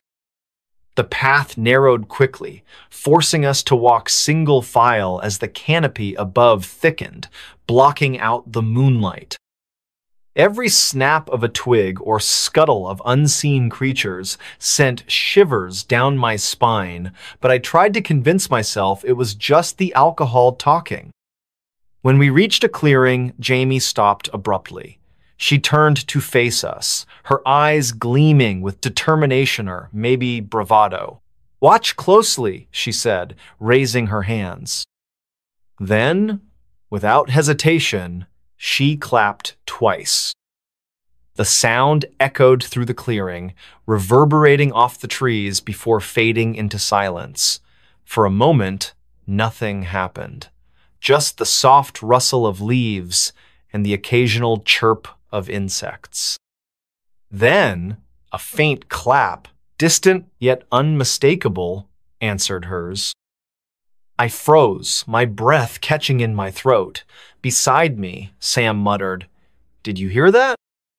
Before anyone could respond, another clap followed, closer this time, and then another, each one louder than the last, closing in like footsteps in the dark. Panic set in as Jamie stumbled backward, dropping her flashlight. The beam rolled away, illuminating the edge of the clearing and revealing a shadow moving between the trees. It wasn't human. By the time we scrambled back to camp, adrenaline coursing through our veins, the mood had shifted dramatically. No one joked anymore. Instead, we huddled together, speaking in hushed tones while keeping watch over the woods. Hours passed, and though the claps hadn't returned, none of us dared to sleep. That night, I couldn't shake the image of that shadow etched into my mind. It moved unnaturally, almost fluidly, slipping between trunks with ease. And those claps, they weren't random. They were deliberate, calculated, like someone or something was playing a game with us. Over the next few days, strange occurrences plagued our group. Faint clapping echoed in the distance whenever we ventured near the woods. Footsteps trailed behind us on empty paths. Once, I swore I saw movement out of the corner of my Aya figure crouched low among the cornfields, watching silently. When I turned to look directly, it vanished. But the worst part? None of us had initiated the ritual again. Yet the claps persisted. One evening, after everyone else had gone to bed, I decided to take a walk along the lakeshore. The air was cooler now, carrying with it the scent of pine and damp earth. I walked aimlessly, trying to process everything that had happened. Was it real? Or were we simply projecting our fears onto the wilderness? As I stood gazing out at the water, the world around me seemed to pause. The wind died down completely, leaving an eerie stillness in its wake. Even the crickets fell silent. That's when I heard the unmistakable sound of clapping. At first, it was soft, almost imperceptible. Then it grew louder, closer. Each clap resonated through the air, sending chills racing up my spine. I spun around, heart pounding, searching for the source. Nothing. Until the final clap came. It wasn't from behind me. It wasn't from the woods. It was right beside me, so close I could feel the vibrations in my chest. I screamed, bolting toward the campsite, ignoring the branches clawing at my arms and legs. By the time I reached the others, tears streamed down my face, and I couldn't form coherent sentences. Later, when I calmed enough to describe what I'd experienced, Jamie asked hesitantly, "Did you see anything?" I nodded slowly. A shape, tall and thin, too thin. And his smile, it didn't move. It stayed frozen, like he knew something we didn't. After that night, things escalated rapidly. Claps echoed throughout the campsite at random intervals, waking us from fitful dreams. Shadows loomed constantly at the edges of our vision, retreating whenever we tried to investigate. One morning, we discovered footprints leading away from the lake, impossibly large and unnatural. And then there was the mirror. On our last day in Willow Creek, I caught sight of someone clapping in the distance, standing atop a hill overlooking the lake. My breath hitched as I squinted through binoculars, hoping to identify who it was. But when I finally focused, I dropped them instantly. Because the person clapping wasn't someone else, it was me. Or at least, it looked like me. Same clothes, same posture, same terrified expression. Except this version of myself wasn't alone. Behind me, or rather, behind the doppelganger stood the clapping man. Tall, impossibly thin, with a smile that stretched wider than any human mouth should. Before I could scream, the figure raised its hand and clapped twice.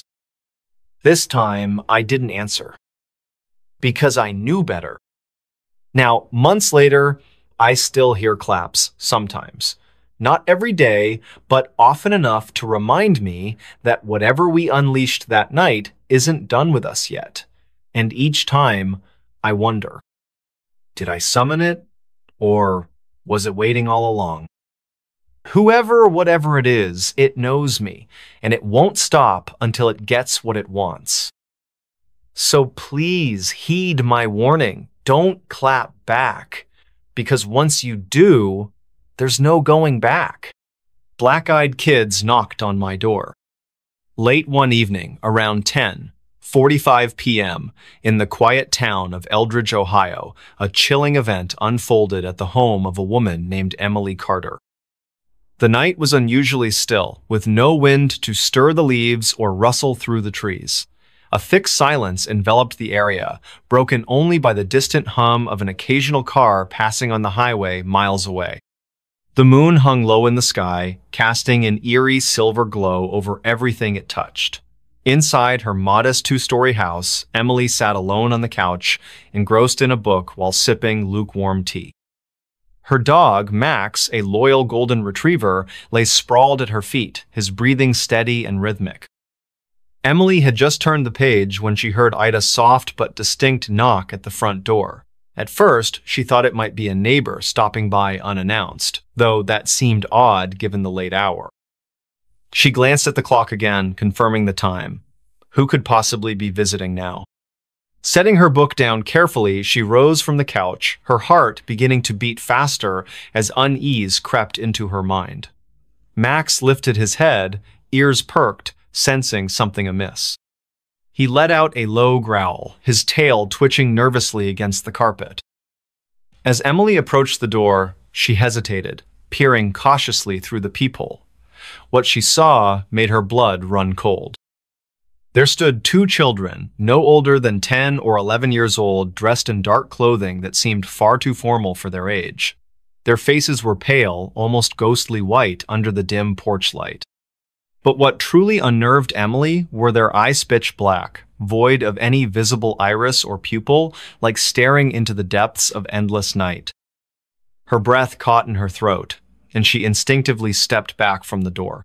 "Who's there?" she called out shakily, her voice trembling despite her attempts to sound calm. Her fingers tightened around the edge of the doorframe as if seeking some kind of stability. Outside, the children remained eerily silent, their heads tilted slightly to one side as though studying her reaction. It was unsettling, unnatural even. Max began barking loudly now, his protective instincts fully awakened.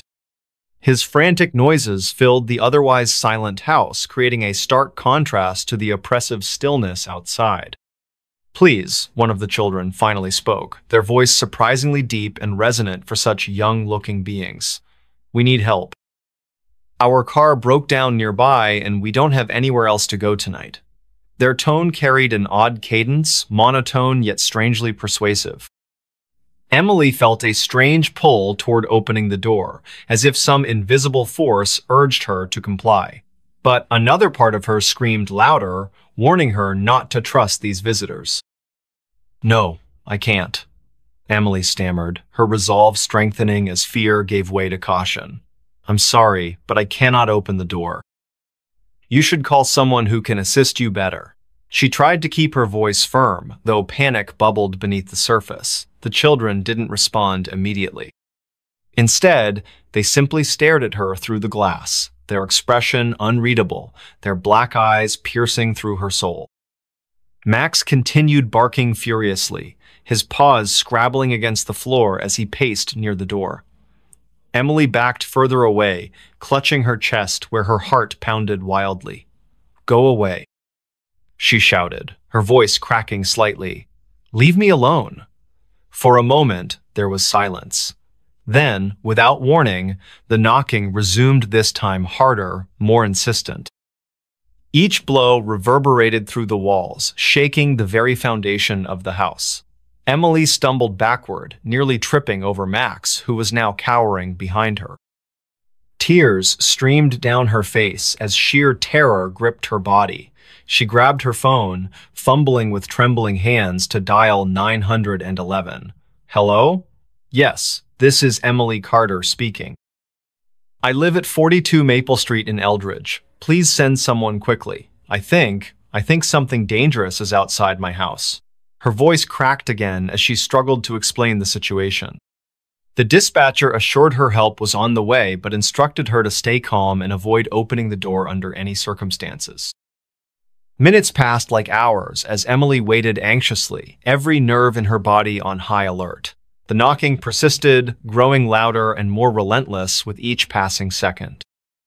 At one point, it stopped altogether, leaving an unsettling silence that was somehow worse than the noise itself. Emily wondered if they had gone or if they were merely waiting for the perfect moment to strike. Finally, sirens wailed in the distance, growing closer until their sound echoed directly outside her house. Relief washed over Emily as she watched red and blue lights flash across her windows. Officers arrived swiftly, their boots thudding heavily on her porch. When they opened the door, Emily collapsed into their arms, sobbing uncontrollably. They promised to investigate thoroughly, but when they stepped outside, there was no sign of the mysterious children. No footprints, no evidence of a vehicle breakdown, nothing to indicate anyone had been there at all. In the days that followed, Emily couldn't shake the memory of those haunting black eyes. She read stories online about similar encounters, people claiming to have met so-called black-eyed kids who appeared during the night asking for entry into homes or vehicles. Some dismissed them as urban legends, while others swore they were supernatural entities preying on human vulnerability. Whatever they were, Emily knew one thing for certain: she would never answer the door after dark again. The experience left an indelible mark on her psyche, a constant reminder of the unseen dangers lurking beyond the safety of her own four walls.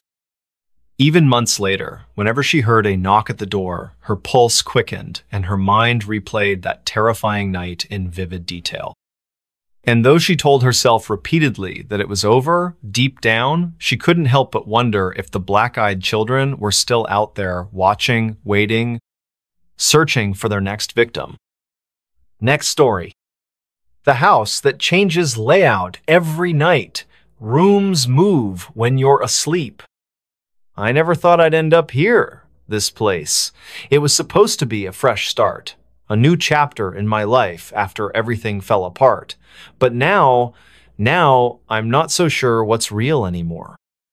It all started when the letter arrived. A plain envelope with no return address, just my name scrawled across it in faded ink. Inside was a single sheet of paper, brittle and yellowed with age. The words were simple but strange. You've inherited a house. No explanation, no details about who sent it or why. Just an address, a small town I'd never heard of, nestled deep within the woods. At first, I didn't believe it. Inheritance? From whom? I had no family left, no one I could think of who would leave me anything. Still, something about the letter felt off. Like it wasn't meant for me to question. So, against better judgment, I packed my things and drove toward the unknown. The drive took hours longer than expected. The GPS kept glitching, rerouting me through winding back roads that seemed to twist and turn endlessly. By the time I reached the town, the sun was setting, casting long shadows over rows of dilapidated houses, and then I saw the house. It stood alone at the edge of the forest, towering and imposing, its walls covered in ivy that looked almost alive, swaying gently even though there was no wind. The windows were dark, their glass cracked and clouded with dust. Yet, despite its decrepit appearance, something about it called to me, pulling me closer like a magnet. As I stepped out of the car, the air grew colder, heavier. My breath fogged in front of me as I approached the front door. It creaked open as if expecting me, revealing a dimly lit hallway lined with peeling wallpaper. There was no sign of life incidino furniture, no personal belongings, just silence. And yet, I stayed. For the first few days, nothing seemed unusual. Sure, the house was old and needed repairs, but other than that, it felt normal enough. I set up camp in what appeared to be the largest room on the ground floor, using a sleeping bag and some spare blankets. During the day, I explored the rest of the house, cataloging each room in my mind.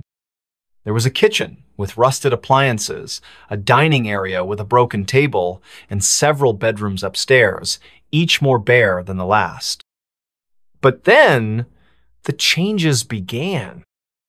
One morning, I woke up to find a door where none had been before. It stood halfway down the hall, slightly ajar, leading into darkness. I stared at it for a full minute, trying to convince myself I'd imagined it. But no matter how hard I tried, I couldn't shake the feeling that something was wrong. Reluctantly, I opened the door, only to discover another hallway behind Itone that led straight to the staircase I'd already seen earlier. Shaking my head, I closed the door and went about my day, chalking it up to exhaustion from moving in. But later that evening, I noticed something else. One of the windows in the living room was gone, replaced by a solid wall. The spot where it once was still bore the faint outline of its frame, as though someone had bricked it over recently. This time, I couldn't ignore it. Over the next few days, the changes became harder to deny and increasingly unsettling. Doors appeared and disappeared overnight.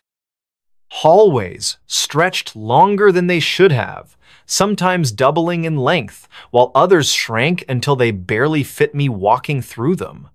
Worst of all, certain rooms vanished entirely. One morning, I woke up to find the bedroom I'd slept in the night before completely gone, replaced by a narrow closet filled with moth-eaten coats. Desperate for answers, I decided to investigate further. I grabbed a pen and notebook, mapping out the layout of the house as best I could. Each room, each corridor, every twist and turn, I documented it all meticulously. Then, each morning, I compared the map to the current state of the house. And every time, the discrepancies grew worse. By this point, paranoia had begun to seep into my thoughts. Was I losing my mind? Had the isolation driven me mad? Or was the house itself playing tricks on me? Determined to get to the bottom of it, I rigged cameras throughout the house, hoping to catch whoever was responsible. But the footage only deepened the mystery. When I reviewed the recordings, I found them riddled with glitches.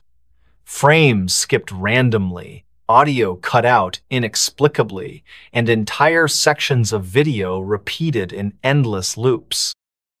Stranger still, some of the clips showed movements I couldn't explain, shadows darting across empty halls, doors swinging shut on their own, whispers echoing from unseen corners. And then came the nightmares. They started subtly, creeping into my dreams like mist rolling over hills. At first, I dreamed of walking through endless corridors, searching for something I couldn't remember. The walls pressed close around me, the air thick and oppressive. Sometimes I'd hear voices calling my name, though I couldn't make out the words. Other times I felt hands brushing against my skin, cold and clammy, though no one was there. But the worst part? When I woke up, I realized I hadn't actually woken up.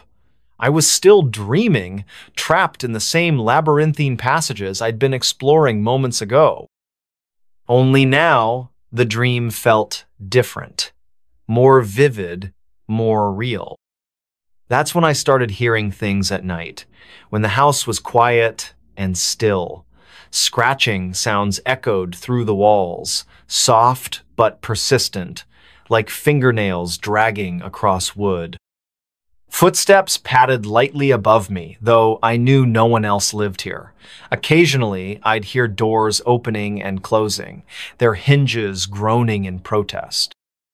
Once, I swore I heard laughter low and guttural, coming from somewhere deep within the house. Panic clawed at my chest whenever these noises occurred, but I forced myself to remain calm. If I let fear take hold, I reasoned, it would consume me entirely. Instead, I armed myself with tools, flashlights, notebooks, markersto, document any evidence I might stumble upon, and one fateful afternoon, I made a discovery that changed everything. While tearing up the floorboards in search of wiring issues or perhaps just distraction, I uncovered a bundle of papers tucked beneath the wooden planks.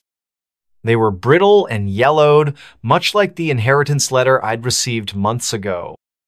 Written in shaky handwriting, they detailed the experiences of a previous residenta man named Eliashu claimed the house was alive. According to his notes, the house shifted its layout based on emotions, feeding off fear and confusion. He described waking up in places he shouldn't have been, finding himself lost in corridors that twisted impossibly. He spoke of hearing voices, seeing shadows move in the periphery of his vision.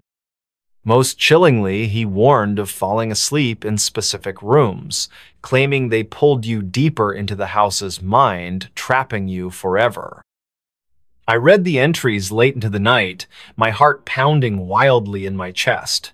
Was Elias right? Was the house sentient, manipulating reality around it to ensnare those who dared live within its walls? And if so, why did it choose me? The following nights brought fresh horrors. The house seemed to grow more aggressive, its changes growing bolder and more disorienting. Entire floors rearranged themselves, staircases spiraling upward to nowhere, dead ends appearing where once there had been open space. Furniture rearranged itself without warning, chairs placed upside down, tables tilted precariously. Even the clocks stopped working properly, their hands spinning erratically or freezing altogether. I tried to fight back. I marked the walls with spray paint, drawing arrows and symbols to help navigate the ever-changing maze. But each morning, the markings were gone, erased as though they'd never existed. Then came the final twist. One night, as I lay awake listening to the scratching sounds emanating from the walls, I noticed something peculiar. The patterns of sound weren't random, they formed rhythms, almost musical in nature. Following the noise, I traced it back to a hidden panel in the wall, concealed behind a bookshelf. Behind it, I found a narrow passageway leading downward, far below the foundation of the house. Curiosity overwhelmed caution, and I descended into the darkness. The tunnel twisted and turned, descending farther than I thought possible. Eventually, I emerged into a cavernous chamber, illuminated by flickering lanterns. In the center stood a pedestal, upon which rested an ancient tome bound in black leather. Its pages glowed faintly, pulsating with an inner light. As I reached for the book, a voice whispered in my ear not aloud, but directly inside my mind. "You belong here." Before I could react, the world around me dissolved into chaos. The walls warped and shifted, the ceiling collapsing inward, the floor dropping away beneath me. I screamed, flailing desperately as the darkness swallowed me whole. Now, I don't know where I aim or if I'm still alive. All I see are endless corridors stretching infinitely in every direction.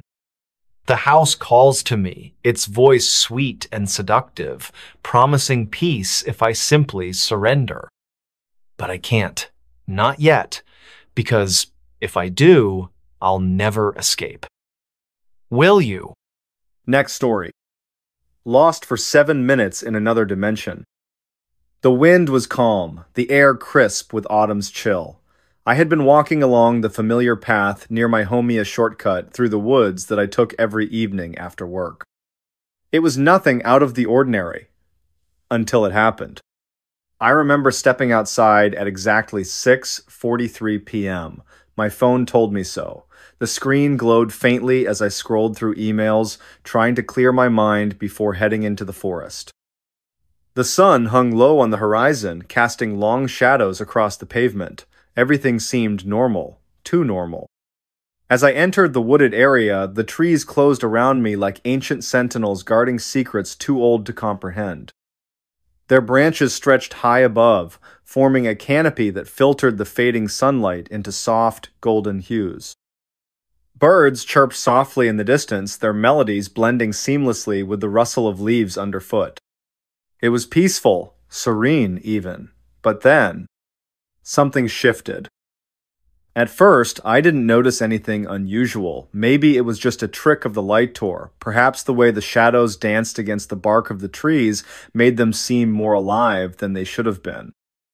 Still, there was an unsettling feeling creeping up my spine, one I couldn't shake no matter how hard I tried. And then it hit me. There's this part of the trail where the ground dips slightly, creating a small incline followed by a decline. You know the kind you don't think twice about because you've walked over it hundreds of times without incident. That day, though, it wasn't different. Or maybe it was. I stepped forward, my left foot descending onto the slope, when suddenly everything went black. Not pitch black, mind you, more like gray. A suffocating, heavy shade of gray that enveloped everything around me. One moment I was walking, the next I felt myself falling not physically, but mentally. Like slipping between gears in a car, only instead of shifting smoothly, each transition jarred painfully against my consciousness. When I opened my eyes again, I wasn't where I belonged. The world before me bore little resemblance to the forest I'd known all my life. Instead of towering pines and oaks, the landscape consisted of jagged, twisted structures jutting upward from the ground like broken bones piercing flesh. These weren't buildings in the traditional sense, they looked organic yet mechanical, pulsing faintly with veins of blue-green energy coursing beneath translucent surfaces. The sky above was wrong too. No clouds marred its surface, but neither did it resemble any earthly atmosphere. It shimmered constantly, like oil spilled across water, reflecting colors that shouldn't exist. Violet, teal, crimson streaks swirling endlessly without pattern or purpose. But what struck me most wasn't the surreal scenery, it was the silence, complete and absolute. No bird song, no wind whispering through non-existent foliage, no sound at all. Just emptiness. And yet, despite the absence of noise, I could feel something watching me. Something or someone just beyond the edge of perception. When I turned to look behind me, expecting to see nothing, I froze. Human-like figures stood scattered throughout the landscape, though none moved. They weren't pioplanot entirely. Their forms were distorted, elongated, with limbs bent at unnatural angles. Some wore tattered clothing, others nothing at all. Their faces were featureless voids, black holes sucking in whatever light dared approach, and still they watched. Time itself felt strange here, stretched thin like elastic, pulling apart seconds until they became minutes, hours, lifetimes. Every step I took seemed to echo infinitely within my mind, reverberating louder and louder until I feared I might go mad.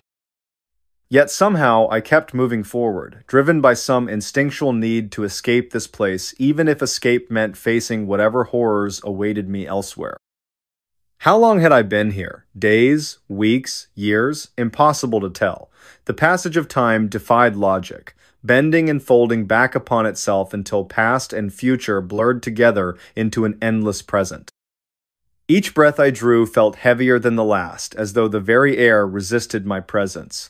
My thoughts grew sluggish, tangled knots impossible to untangle. Questions swirled relentlessly in my mind. Where am I? Why am I here? Will I ever leave? Then came the whispers. At first, I thought it was my imagination playing tricks on me. After all, who wouldn't begin hearing voices after being trapped in such a place?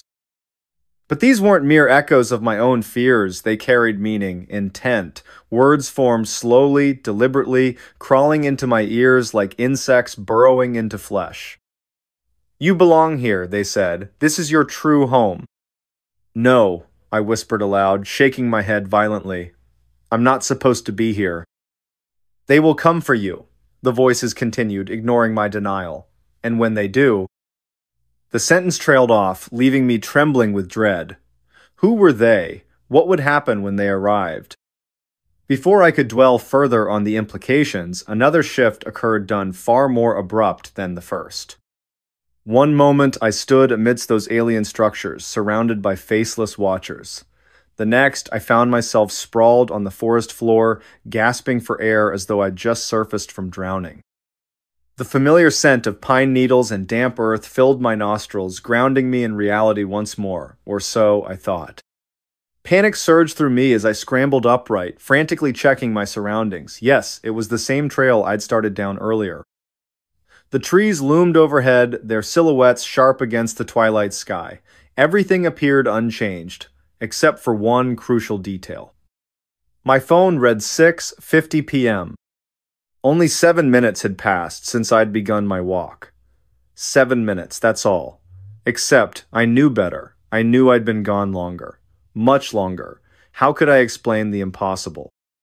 How could I make sense of what I'd seen and heard? Back home, things weren't quite right. At first glance, nothing seemed amiss. My apartment remained untouched, clocks ticking steadily on the walls, yet small inconsistencies nagged at me. A photo frame hanging crookedly where it hadn't been before, a chair pulled slightly away from the dining table. Even the reflection staring back at me from the mirror felt off, slightly paler. Slightly thinner. Worse still, people acted strangely around me. Friends avoided eye contact during conversations, muttering excuses about being busy whenever I attempted to engage them. Strangers stared openly, their gazes lingering a beat too long before averting. It was as though I existed in some liminal space between worlds visible, yes, but not truly acknowledged. And then there was the sensation of being followed. Whenever I ventured outside, I caught glimpses of movement from the corner of my eye, shadows darting between parked cars, figures melting into doorways. Once, I even swore I saw one of those faceless beings standing across the street, its form flickering in and out of existence like static on a television screen. By the time I reached it, however, nothing remained save empty pavement. Desperate for answers, I began researching online. Surely, I couldn't be the only person to experience such a phenomenon. To my surprise, I discovered dozens of accounts eerily similar to mine. People vanishing for precisely 7 minutes only to return changed forever. Some claimed memories of alternate dimensions. Others spoke of whispers urging them toward unknown destinations. A few admitted outright that they believed themselves to be imposters creatures masquerading as humans while the real versions rotted away in some other realm. A theory emerged among commenters. Every 7 minutes, the veil separating our world from theirs thinned enough to allow brief crossings. Most returned unaware, their minds erasing the trauma automatically. Those who remembered. Well, we paid dearly for the knowledge. But what if returning wasn't always guaranteed? What if I hadn't really come back? Now, sitting alone in my apartment late at night, I hear it again. The whispers. Faint at first, growing louder with each passing second. They call my name now, insistent and urgent. Come back, they say. You belong here. I glance at the clock beside my bed. 12, 0 a.m. midnight, exactly 7 minutes after the hour began. And then, the room begins to fade. Next story. Alone in office, rainy night shift horror, lonely office in the rain. The rain drummed against the glass windows like 1,000 tiny fingers, tapping an unrelenting rhythm. Outside, the night was pitch black, save for the faint glow of distant streetlights reflecting off puddles. Inside the old office building, fluorescent lights buzzed and flickered intermittently, casting eerie shadows that danced across empty cubicles. Ethan sat at his desk, hunched over a computer screen displaying rows upon rows of data entries. It was his third week working as a night shift data processor, and he already hated every second of it. The isolation gnawed at him, but the paycheck kept him coming back. Or maybe it was just the hope that things would get better with time. But tonight felt different. He couldn't quite put his finger on why.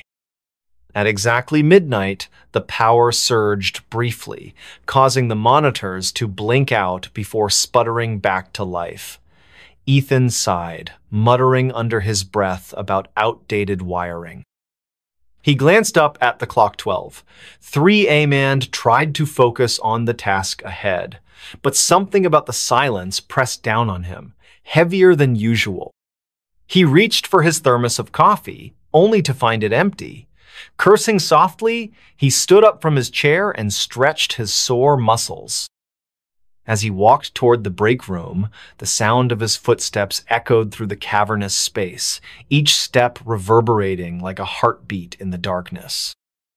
The break room was located near the far end of the floor, past several rows of abandoned cubicles. Most of them were relics from when the company had been thriving years ago, their contents long since cleared out except for a few stray papers and broken staplers. Ethan passed by one such cubicle and paused. There, on the edge of a dusty desk, lay a single piece of paper printout with no apparent source. Curiosity piqued, he picked it up. The page contained a cryptic message typed in bold letters. "Don't stay after midnight." Ethan frowned. Was this some kind of prank? He turned the paper over, searching for any clues or signatures, but there was nothing else written on it. Shrugging it off as someone's idea of humor, he crumpled the note and tossed it into the trash can beside the printer. Returning to the break room, he refilled his thermos with what little coffee remained in the pot. As he stirred in sugar, he noticed another sound of faint creaking noise coming from somewhere deeper inside the building. At first, he dismissed it as the building settling, but then it happened again, louder this time. It sounded deliberate. Shaking off the unease, Ethan decided to ignore it. After all, it was probably just the wind or pipes expanding due to the cold. Still, the hairs on the back of his neck stood on end as he made his way back to his station. When he returned, however, something was wrong. His computer screen displayed a new window he hadn't opened an email draft addressed to all staff. The subject line read, "Reunion Reminder." Beneath it, the body of the email consisted of 3 simple words. "We miss you." Ethan froze. This wasn't normal. Who could have sent this? More importantly, why did those words send chills down his spine? Before he could investigate further, the intercom crackled to life. A low, distorted voice whispered through the speakers, "You shouldn't be here." Ethan's heart pounded against his ribcage as the intercom fell silent. The voice slow, guttural, and unmistakably menacing had sent a wave of dread coursing through him. He stared at the speaker above his head, half expecting it to speak again, but the room remained eerily quiet, save for the relentless patter of rain outside. He tried to rationalize what had just happened. Maybe it was a malfunction. Perhaps leftover recordings from some corporate event were accidentally triggered. Yet deep down, he knew that explanation felt hollow. There was something off about this place tonight, something unnatural. Deciding not to take any chances, Ethan grabbed his phone and dialed security. It rang once, twice, then went straight to voicemail. Panic bubbled in his chest, of course. They wouldn't be back until morning. He was utterly alone. His gaze shifted back to the computer screen. The email draft still lingered, its words mocking him. Slowly, hesitantly, he clicked Reply All, hoping to send a message to whoever or whatever was behind this. As soon as he hit send, the screen flickered violently, plunging the office into darkness for a split second. When the lights returned, the email window was gone. In its place was a live video feed from one of the building's surveillance cameras. The footage showed an empty hallway leading to the stairwell. At first glance, nothing seemed out of the ordinary. Then, almost imperceptibly, a shadow moved along the wall, a shape too distorted to belong to anyone human. Ethan swallowed hard, his throat dry. His fingers hovered over the keyboard, unsure whether to close the window or keep watching. Before he could decide, the shadow detached itself from the wall and stepped into view. It wasn't a person, not exactly. Whatever it was, it walked hunched over, dragging its feet across the floor. Its form was indistinct, cloaked in blackness, but Ethan could swear he saw two glowing red eyes staring directly into the camera and, by extension, at him. The feed cut off abruptly, leaving Ethan paralyzed with fear. His breath came in shallow gasps as he scrambled to make sense of what he'd seen. Was this real, or was exhaustion playing tricks on him? Suddenly, the sound of footsteps echoed through the office. Heavy, deliberate steps that reverberated through the empty space. They weren't coming from the hallway or the stairs. They were right outside his door. Ethan froze, clutching the edge of his desk. The doorknob began to rattle, slowly turning clockwise. A cold breeze swept into the room, though there were no windows open. The air grew thick, oppressive, making it harder to breathe. And then the door creaked open. Standing in the doorway was a figure cloaked in shadows, its face obscured by darkness. For a moment, Ethan thought it might be someone else working late, but as the figure stepped closer, he realized it couldn't possibly be alive. Its movements were jerky, unnatural, and its presence radiated pure malice. Who are you?" Ethan stammered, his voice trembling. The figure didn't respond. Instead, it raised a hand, pointing directly at him. From its fingertips, tendrils of smoke-like mist unfurled, curling toward Ethan like serpents. He recoiled, knocking over his chair in an attempt to escape, but the mist followed, wrapping around his ankles and pulling him backward. "No, get off me!" he screamed, thrashing wildly. But the more he struggled, the tighter the grip became. The figure loomed closer, its glowing red eyes locking onto his own. Ethan could feel its gaze piercing through him, stealing away fragments of his sanity. Just before everything went dark, he heard a whisper so faint it barely registered. "You shouldn't have stayed after midnight." Ethan woke up with a start, his body drenched in cold sweat. He was lying on the floor, his chair overturned beside him.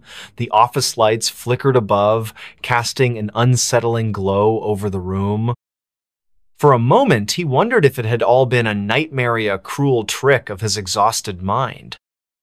But then he noticed something that made his blood run cold.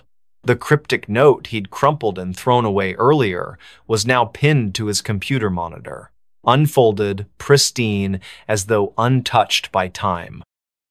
And beneath the original message, "Don't stay after midnight," was a new line scribbled in red ink.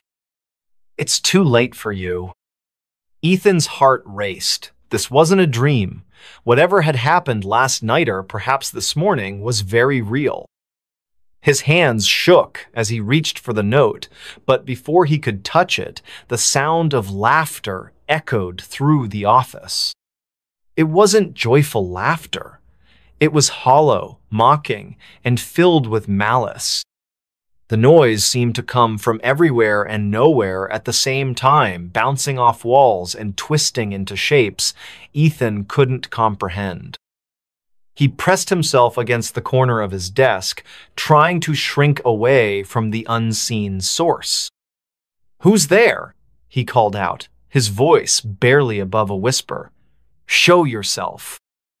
The laughter stopped abruptly, replaced by an oppressive silence so heavy it felt like breathing underwater. Then, faintly, he heard footsteps again, this time closer, more deliberate. They weren't coming from outside the door. They were moving inside the office. Ethan turned slowly, his eyes scanning the rows of cubicles behind him. Most of them were empty, their contents long since removed. But one stood out a cubicle near the window where papers were scattered across the desk, as though someone had left in a hurry. A framed photo sat upright among the chaos, showing a group of people smiling brightly. Curiosity and perhaps a desperate need for answers drew Ethan toward the cubicle. As he approached, the photo caught his eye. The faces in the picture looked familiar, though he couldn't place why. Each person wore a badge labeled with their name: Sarah, Mike, Lisa, Jake, names etched into Ethan's memory without explanation. And then he saw the date printed at the bottom of the photo: 1987. A shiver ran down his spine. Something about that year sent warning bells ringing in his mind. Before he could process it further, the intercom crackled to life once more. This time, instead of whispers or distorted voices, Ethan heard distinct words spoken clearly. "They're waiting for you." "Who? Who's waiting?" Ethan demanded, his voice cracking. There was no answer. Only static, followed by a deep, guttural growl that seemed to emanate from every corner of the room. The air grew colder, frost forming on the edges of the windows despite the lack of ventilation. Then, one by one, the lights went out. Total darkness enveloped the office, broken only by the faint glow of the emergency exit sign. Ethan fumbled for his phone, using its flashlight to guide his steps. He needed to get out now. But as he backed toward the door, he realized it wouldn't budge. Someone or something had locked him in.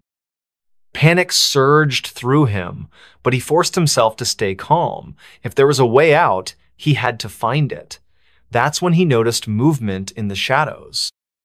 Shapes emerged from the darkness, humanoid yet warped, their forms shifting and contorting unnaturally. Their glowing red eyes locked onto his, unblinking and merciless. "You shouldn't have stayed," one of them whispered, its voice layered with echoes. Ethan stumbled backward, tripping over debris until he found himself back at his desk. Desperation clawed at him as he searched for anything that might help him fight or survive. His fingers brushed against something metallic. a letter opener left behind by a previous occupant. Armed with the makeshift weapon, Ethan faced the advancing figures. They moved slowly, deliberately, as though savoring his terror. One of them stepped forward, its form solidifying into the shape of a woman. Her face was pale, her hair matted with blood, and her mouth stretched impossibly wide in a grotesque grin. "Join us," she hissed, extending a hand. "No!" Ethan shouted, lunging forward with the letter opener. The blade struck true, embedding itself in her shoulder. She screamed a high-pitched, ear-splitting sound that reverberated through the office, but instead of retreating, she dissolved into smoke, leaving behind nothing but ash. Encouraged by his success, Ethan attacked the others, swinging wildly with the letter opener. Each strike sent them scattering into mist, but more kept appearing, their numbers growing with each passing second. It was like fighting ghosts, because that's exactly what they were. As dawn broke and sunlight streamed through the windows, Ethan collapsed to his knees, utterly spent. The figures vanished with the first rays of light, leaving him alone in the now quiet office. But even as relief washed over him, he knew he hadn't truly escaped. Somewhere in the depths of the building, the reunion awaited. And next time, he might not be so lucky. Ethan staggered out of the office building as the first light of dawn painted the sky in hues of orange and pink. His body ached, his mind reeling from the events of the night. He had survived, but at what cost? The figures may have vanished with the sunrise, but their promises lingered in his thoughts like venomous whispers. As he reached his car, Ethan noticed something wedged beneath the windshield wiper, a manila folder marked with the words, "Confidential, do not open." His heart sank. Against every instinct screaming at him to leave it alone, he opened the folder. Inside were documents detailing the tragic history of the company. Years ago, in 1987, several employees had gone missing under mysterious circumstances. Their bodies were never found, and the case was eventually closed due to lack of evidence. But buried within the files were testimonies from surviving co-workers' tales of strange occurrences, shadowy figures, and an unshakable feeling of being watched. One document stood out a handwritten note by Sarah, one of the missing employees. In it, she described how they had all stayed late one rainy night working on a project that seemed to stretch endlessly. They joked about staying past midnight, unaware of the curse that awaited them. By morning, none of them returned home. Ethan clutched the folder tightly, his hands trembling. He realized now why the photo had felt so familiar. It was a warning. A reminder that those who stayed after midnight didn't just disappear, they became part of the cycle. Before climbing into his car, Ethan glanced back at the office building. Through the rain-streaked windows, he thought he saw movement and outline of figures gathered around his old desk, staring out at him. One of them raised a hand, beckoning him closer. With a scream, Ethan slammed the door shut and sped away, leaving the building and its secrets far behind. But deep down, he knew he couldn't escape forever. The reunion wasn't over. It had only begun. Months later, another night shift worker took Ethan's place. On their very first night, they received a cryptic email draft addressed to all staff. The subject line read, "Reunion Reminder." Beneath it, 3 simple words echoed through the empty office. "We miss you." And so, the cycle continued. Next story. Trapped in the looping highway. The drive begins. It was supposed to be a simple road trip. Nothing more than a late-night drive through rural highways to clear our heads. Me, Jake, and Sarah, three friends who had been inseparable since high school. We'd done countless road trips before, but this one felt different from the start, though I couldn't put my finger on why. We left at around midnight when the world seemed quieter, like it held its breath, waiting for something or someone to wake it up. The air was crisp, carrying with it that faint metallic scent you only get after a summer storm. It wasn't raining now, but the clouds were thick enough to block out most of the stars. Just a sliver of moonlight spilled onto the asphalt ahead of us, lighting up the winding path of Route 47. Jake was behind the wheel, humming along to some old rock station he loved so much. Sarah sat in the back seat, scrolling aimlessly through her phone, probably checking social media for the 100th time that day. And me? I was riding shotgun, staring out the window at the endless rows of trees lining either side of the highway. They loomed over us, their shadows stretching long across the road as if trying to reach into our car. "Man," Jake said after a while, breaking the silence, "this place feels kind of creepy." "What do you mean?" Sarah asked, finally looking up from her phone. "I don't know," Jake shrugged, glancing briefly at me. "Just the way these woods look, like they're watching us or something." I laughed nervously, brushing off his comment. "You've been watching too many horror movies again, Jakes." He grinned, clearly pleased with himself for planting the seed of unease in all of us, but deep down I couldn't shake the feeling that maybe he wasn't entirely wrong. At first, everything seemed normal. The hours ticked by slowly, marked by the occasional gas station pit stop and bursts of laughter whenever Jake told one of his ridiculous jokes. But then, things started to feel off. It began with the landmarks. We passed a rusted-out barn with peeling red paint, its roof half collapsed under years of neglect. There was also an abandoned gas station tucked between two massive oak trees, its neon sign flickering weakly even though no one had worked there in decades. Both places looked familiar not because we'd seen them earlier in the night, but because they reminded me of photos I'd once scrolled past online. Rural decay captured in grainy black and white images. But then we drove past them again. My stomach dropped. "Guys," I whispered, my voice barely audible over the hum of the engine. "Didn't we just see that barn?" Sarah frowned, leaning forward to peer out the windshield. "What are you talking about?" "I swear, we passed it 10 minutes ago." My eyes darted back and forth, searching for any other explanation.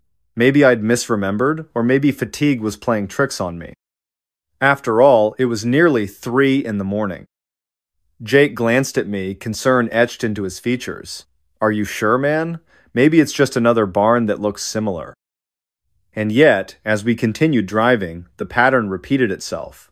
The same twisted tree jutting out of the ground like a gnarled hand reaching for the sky. The same billboard advertising a diner we never stopped at. Even the exact spot where a deer had frozen in headlights before bolting into the woodsit happened twice, almost perfectly synchronized. Something was wrong. Terribly, horribly wrong. The next sign came from technology. First, the GPS. Jake had plugged in coordinates for a small town we planned to visit later in the morning. At least, that's what he thought he did. Because every time he tried recalculating the route, the screen would freeze, displaying the words "Destination Unreachable" in bold red letters. No matter how many times he restarted the app or toggled settings, nothing changed. Then there was the radio. It started looping the same sanga, haunting melodies sung by a voice that sounded both ancient and eerily familiar, over and over again. Each repetition felt louder, closer, as if the music were coming from somewhere inside the car rather than the speakers themselves. When Jake finally turned it off, the eerie silence that followed was almost worse. Time refused to progress. Our watches stopped working simultaneously. Phones lost signal entirely, showing blank screens instead of the usual no service message. Even the dashboard clock remained stuck at 2:37 a.m., blinking endlessly like a broken digital alarm clock. That's when panic set in. Tensions flared quickly. What had started as playful banter devolved into shouting matches fueled by exhaustion and fear. "It's not my fault," Jake snapped, slamming his fists against the steering wheel. "I didn't program this thing. How am I supposed to fix it?" "You should have brought paper maps," Sarah shot back, tears streaming down her face. She hadn't cried during any of our previous adventures, but tonight she looked utterly defeated. "Why didn't you listen to me? Why didn't anyone listen?" I wanted to intervene, to calm them both down, but words failed me. Instead, I stared out the window, hoping against hope that the landscape would change. That we'd stumble upon an exit leading to safety, but no such luck. Hours or perhaps mere moments passed in silence. The only sounds were the tires crunching against gravel and the faint whistling of wind slipping through cracks in the windows. Every mile marker read the same number. Mile 187, over and over again. Fatigue crept in relentlessly. My eyelids grew heavy, but sleep refused to claim me. Every time I closed my eyes, visions of the looping highway played behind them, endless and suffocating. And then, we saw it. A figure standing on the shoulder of the road, silhouetted against the dim glow of our headlights. A manner, at least, something resembling a man dressed in tattered clothing that fluttered unnaturally in the breeze. His face was obscured by shadow, but his posture radiated malice. "Stop the car!" Sarah screamed, gripping the seat in front of her so tightly her knuckles turned white. Jake slammed on the brakes, sending us skidding to a halt mere feet away from the stranger. For a moment, none of us dared move. Then, slowly, Jake rolled down the window. "Can we help you?" he called out, his voice trembling despite his best efforts to sound brave. The figure tilted its head slightly, as if considering whether to respond. Then it spoke in a voice that echoed like thunder, reverberating through the car and rattling our bones. "You shouldn't have come here," it said, each word dripping with menace. "Turn back while you still can." Before anyone could reply, the figure vanished without a trace, leaving behind only the faint smell of burnt rubber. Realization dawned on us all at once. We weren't merely lost, we were trapped in a loop, a time-space anomaly that defied logic and reason. No matter which direction we turned, no matter how fast we drove, we always ended up right where we started. Exits appeared and disappeared inexplicably. One moment, a clear signpost reading Exit 56 would guide us towards salvation. The next, it would dissolve into thin air, replaced by empty fields stretching endlessly in every direction. Desperation clawed at us. We argued, cried, begged for deliverance, but the highway gave nothing in return. Only emptiness, only repetition. As days, or perhaps centuries blurred together, strange thoughts began creeping into my mind. What if this wasn't real? What if we were already dead, reliving the final moments of our lives over and over again? Or worse, what if we were being punished for sins we couldn't remember committing? One evening, was it morning? We spotted a car ahead of us. Identical to ours in make and model, it moved parallel to ours, keeping pace effortlessly. Inside sat figures identical to ourselves, Jake, Sarah, and me, except their expressions were vacant, hollow, devoid of life. "They're us," Sarah whispered, clutching her knees to her chest. "They're what we'll become if we don't escape." But escape proved impossible. No matter how hard we tried, the car refused to leave the highway. Its wheels spun endlessly, propelling us forward yet never allowing us to advance. And then we escaped. Or so we thought.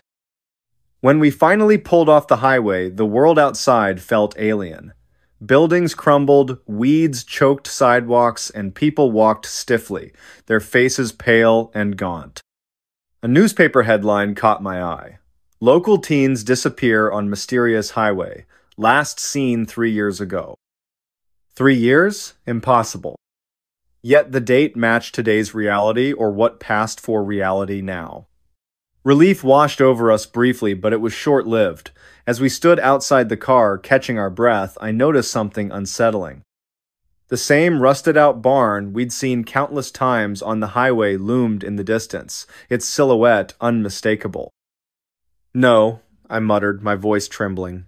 "Not again." For a split second, I considered running, but then I realized it wouldn't matter. The loop had claimed us, and it wasn't finished yet. So here I sit, writing this account, unsure if anyone will ever find it, unsure if I'm even real anymore. Because sometimes, the highway calls you back. And when it does, there's no turning away. Is anyone still listening? Next story. The day everyone vanished from a mall. It started like any other Saturday, or so I thought. You know how it goes, weekends are for errands, catching up on chores, maybe grabbing lunch with friends if you're lucky. For me though, weekends usually meant running errands alone. That's just life when you're an adult, right? Responsibilities pile up faster than you can say coupon. So there I was, standing in front of my car, keys jingling in hand, mentally ticking off my to-do list. First stop, the grocery store. Second stop, the mall. Why the mall? Well, because sometimes even adults need new socks, and maybe some snacks from the food court while I'm at it. It wasn't anything special, just another trip to pick up a few things before heading home to collapse onto the couch. I pulled into the parking lot around noon. The sun was shining, casting long shadows across the pavement. Cars were lined up neatly in their designated spots, shoppers bustling between them with bags swinging from their arms. Everything seemed perfectly normal, too normal, almost. As I stepped out of my car and locked the doors behind me, I couldn't help but notice something odd, a faint hum in the air. Not loud enough to be distracting, but noticeable enough to make me pause. My phone buzzed in my pocket, breaking the momentary silence. I glanced down at the screen. It was just a spam message offering a free trial subscription to something I didn't care about. I sighed, deleted it, and shoved the phone back into my pocket. Inside the mall, everything felt familiar yet strangely distant. The chatter of voices echoed through the halls, blending together into a comforting background noise. Kids ran past me, laughing as they chased each other through the crowd. Parents called after them, voices strained but not angry. Vendors hawked their wares, shouting deals that no one really needed but everyone pretended to consider. It was all so ordinary until it wasn't. At first, it was subtle, almost imperceptible. I was walking toward the shoe store when I noticed the absence of sound. One moment, the hallways were alive with conversation and footsteps. The next, everything went quiet. Dead quiet. Like someone had pressed mute on the world. My heart skipped a beat. I stopped in my tracks, turning slowly to look around. People were still there, still moving, but now they moved without making a sound. Their lips moved silently, hands gestured meaninglessly, feet shuffled forward without producing even the softest squeak against the tiled floor. It was like watching a silent movie, except this wasn't fiction. This was real life spiraling into something inexplicable. I stood frozen, unsure whether to laugh or scream. Was this some kind of prank, some elaborate setup orchestrated by the mall management to scare customers, or was I losing my mind? I pinched myself hard, expecting the sharp sting to snap me out of whatever illusion I was trapped in, but nothing changed. The eerie silence remained, pressing down on me like a heavy blanket. Panic began to rise in my chest. I forced myself to take deep breaths, trying to calm down. Maybe I'd misheard something earlier. Maybe the acoustics in the building were playing tricks on me. Yeah, that had to be it. Rational explanations always trumped irrational fears, right? But then came the flickering lights. They weren't supposed to do that. Fluorescent bulbs hanging overhead sputtered and dimmed, casting the hallway in waves of shadow and light. At first, it was just a brief stutter, a second-long hiccup that might have gone unnoticed under different circumstances, but then it happened again, and again. Each time, the darkness lingered longer, stretching out like molasses over the walls and floors. Now fully alert, I quickened my pace, weaving through the crowd of soundless figures. No one seemed to notice the disturbance, or perhaps they simply couldn't. Either way, their blank expressions unnerved me more than I cared to admit. Were they aware of what was happening? Could they hear the growing unease inside my own head? By the time I reached the shoe store, the hairs on the back of my neck were standing on end. I pushed open the glass door and stepped inside, hoping the enclosed space would offer some relief from the creeping dread. Instead, I found myself face to face with another anomaly. The sales associate behind the counter was staring straight ahead, her mouth slightly agape. She blinked occasionally, but otherwise she remained motionless as if frozen mid-action. Her name tag read Lila, but Lila wasn't responding to my presence. Not that I blamed her, I probably looked like a lunatic standing there, wide-eyed and trembling. "Excuse me?" I said, my voice cracking. When she didn't react, I tried again, louder this time. "Hello?" Still nothing. A cold sweat broke out across my forehead. This couldn't be happening. None of it made sense. What had started as a mundane trip to the mall was quickly unraveling into a nightmare scenario straight out of a horror movie. Except this wasn't a movie, this was reality. My reality. And then it got worse. The realization hit me all at once, like a freight train barreling down the tracks. The people weren't ignoring me, they weren't there. Not really. They existed only as echoes of themselves, remnants of the world I once knew, and they were disappearing, one by one, leaving me alone in a sea of emptiness. It began with the smallest details. A woman pushing a stroller vanished mid-step, her cart rolling forward without guidance before coming to rest against a display window. A teenage boy texting on his phone faded into thin air, his glowing screen lingering for a split second before winking out entirely. Then came the larger groups clusters of friends laughing over coffee, families browsing through racks of clothing all vanishing simultaneously, leaving behind only the faintest whisper of their existence. I stumbled backward, tripping over my own feet as wave after wave of disbelief crashed over me. How could this be possible? Where were they going? More importantly, why hadn't I gone with them? Desperation clawed at my throat as I darted from shop to shop, calling out names that no longer mattered. "Is anyone there?" I shouted, my voice echoing off the empty shelves and barren counters. "Please, someone answer me." No response, only silence. Time became distorted, minutes stretched into hours, or perhaps seconds masquerading as eternity. I lost track of how long I wandered those endless corridors, searching for answers that never came. The fluorescent lights continued their erratic dance, plunging entire sections of the mall into shadow before illuminating them once more. Shadows shifted unnaturally, stretching far beyond where they should have ended. Whispers carried through the air, though I couldn't place their source. Were they coming from the walls, the ceiling? My own fractured mind? In the midst of this chaos, I discovered something that chilled me to the bone. Footprints. Fresh footprints leading away from the main entrance and deeper into the labyrinthine complex.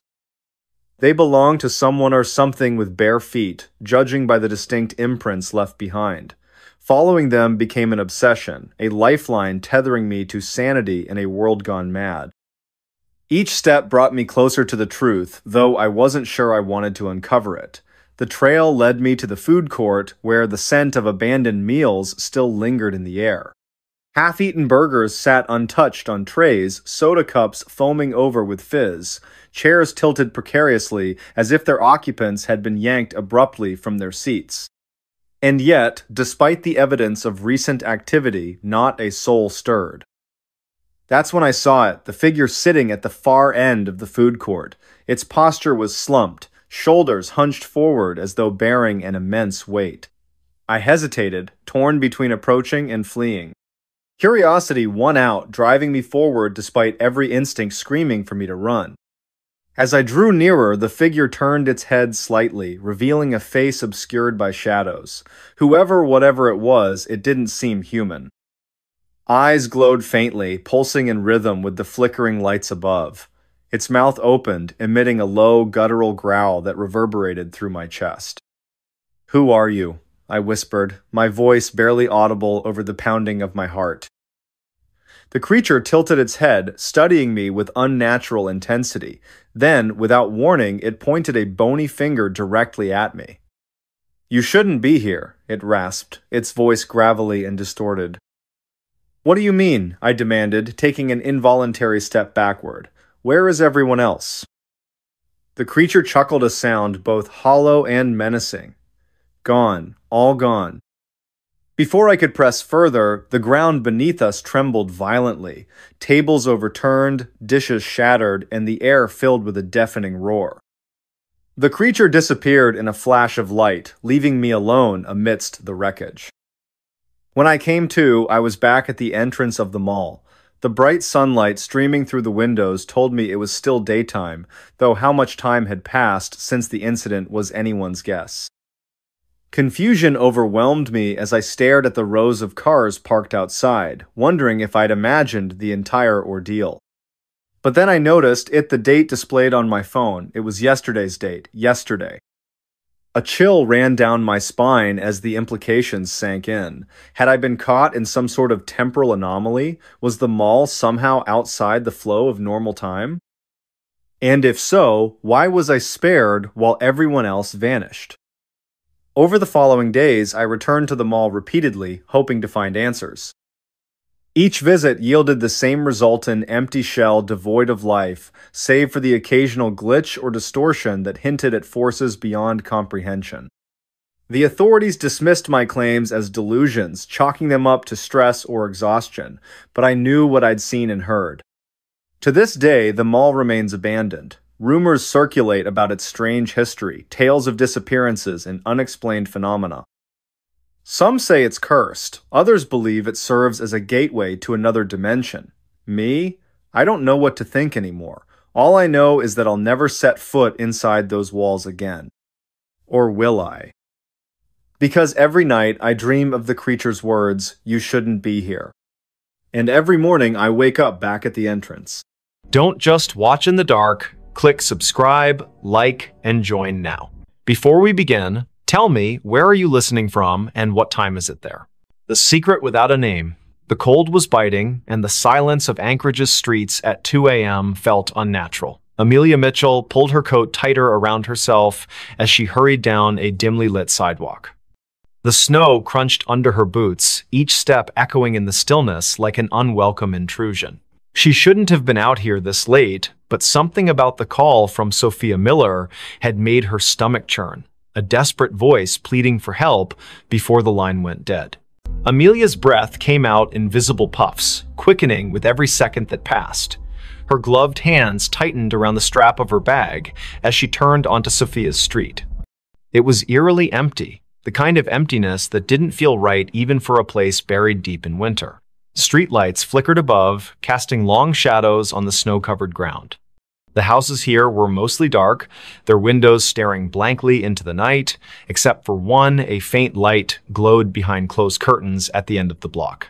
That must be it, she thought, her heart pounding harder now. Sophia lived alone, always insisting she liked the quiet solitude of Anchorage winters. But tonight, there was no answer when Amelia knocked on the door. She tried again, louder this time, her knuckles rapping against the wood with urgency. "Sophia? Are you there?" Only silence greeted her, broken only by the distant hum of power lines swaying in the wind. She reached for her phone to call again, but just as her thumb hovered over the screen, she heard a faint creak from inside the house. It wasn't enough to dismiss as settling wood, it carried weight, purpose. Amelia hesitated, then pressed her ear closer to the door. Another sound followed, softer but unmistakable, shuffling footsteps, moving away from where she stood. "Sophia?" she called again, her voice trembling. No response. Just the oppressive silence pressing back against her words. Then, without warning, the doorknob began to turn slowly. So slowly, it seemed deliberate. Amelia stumbled backward, nearly slipping on the icy steps leading up to the porch. Her pulse roared in her ears as the door swung open wide, revealing nothing but darkness beyond. There was no one there, not immediately anyway. But as Amelia forced herself to peer inside, she noticed something odd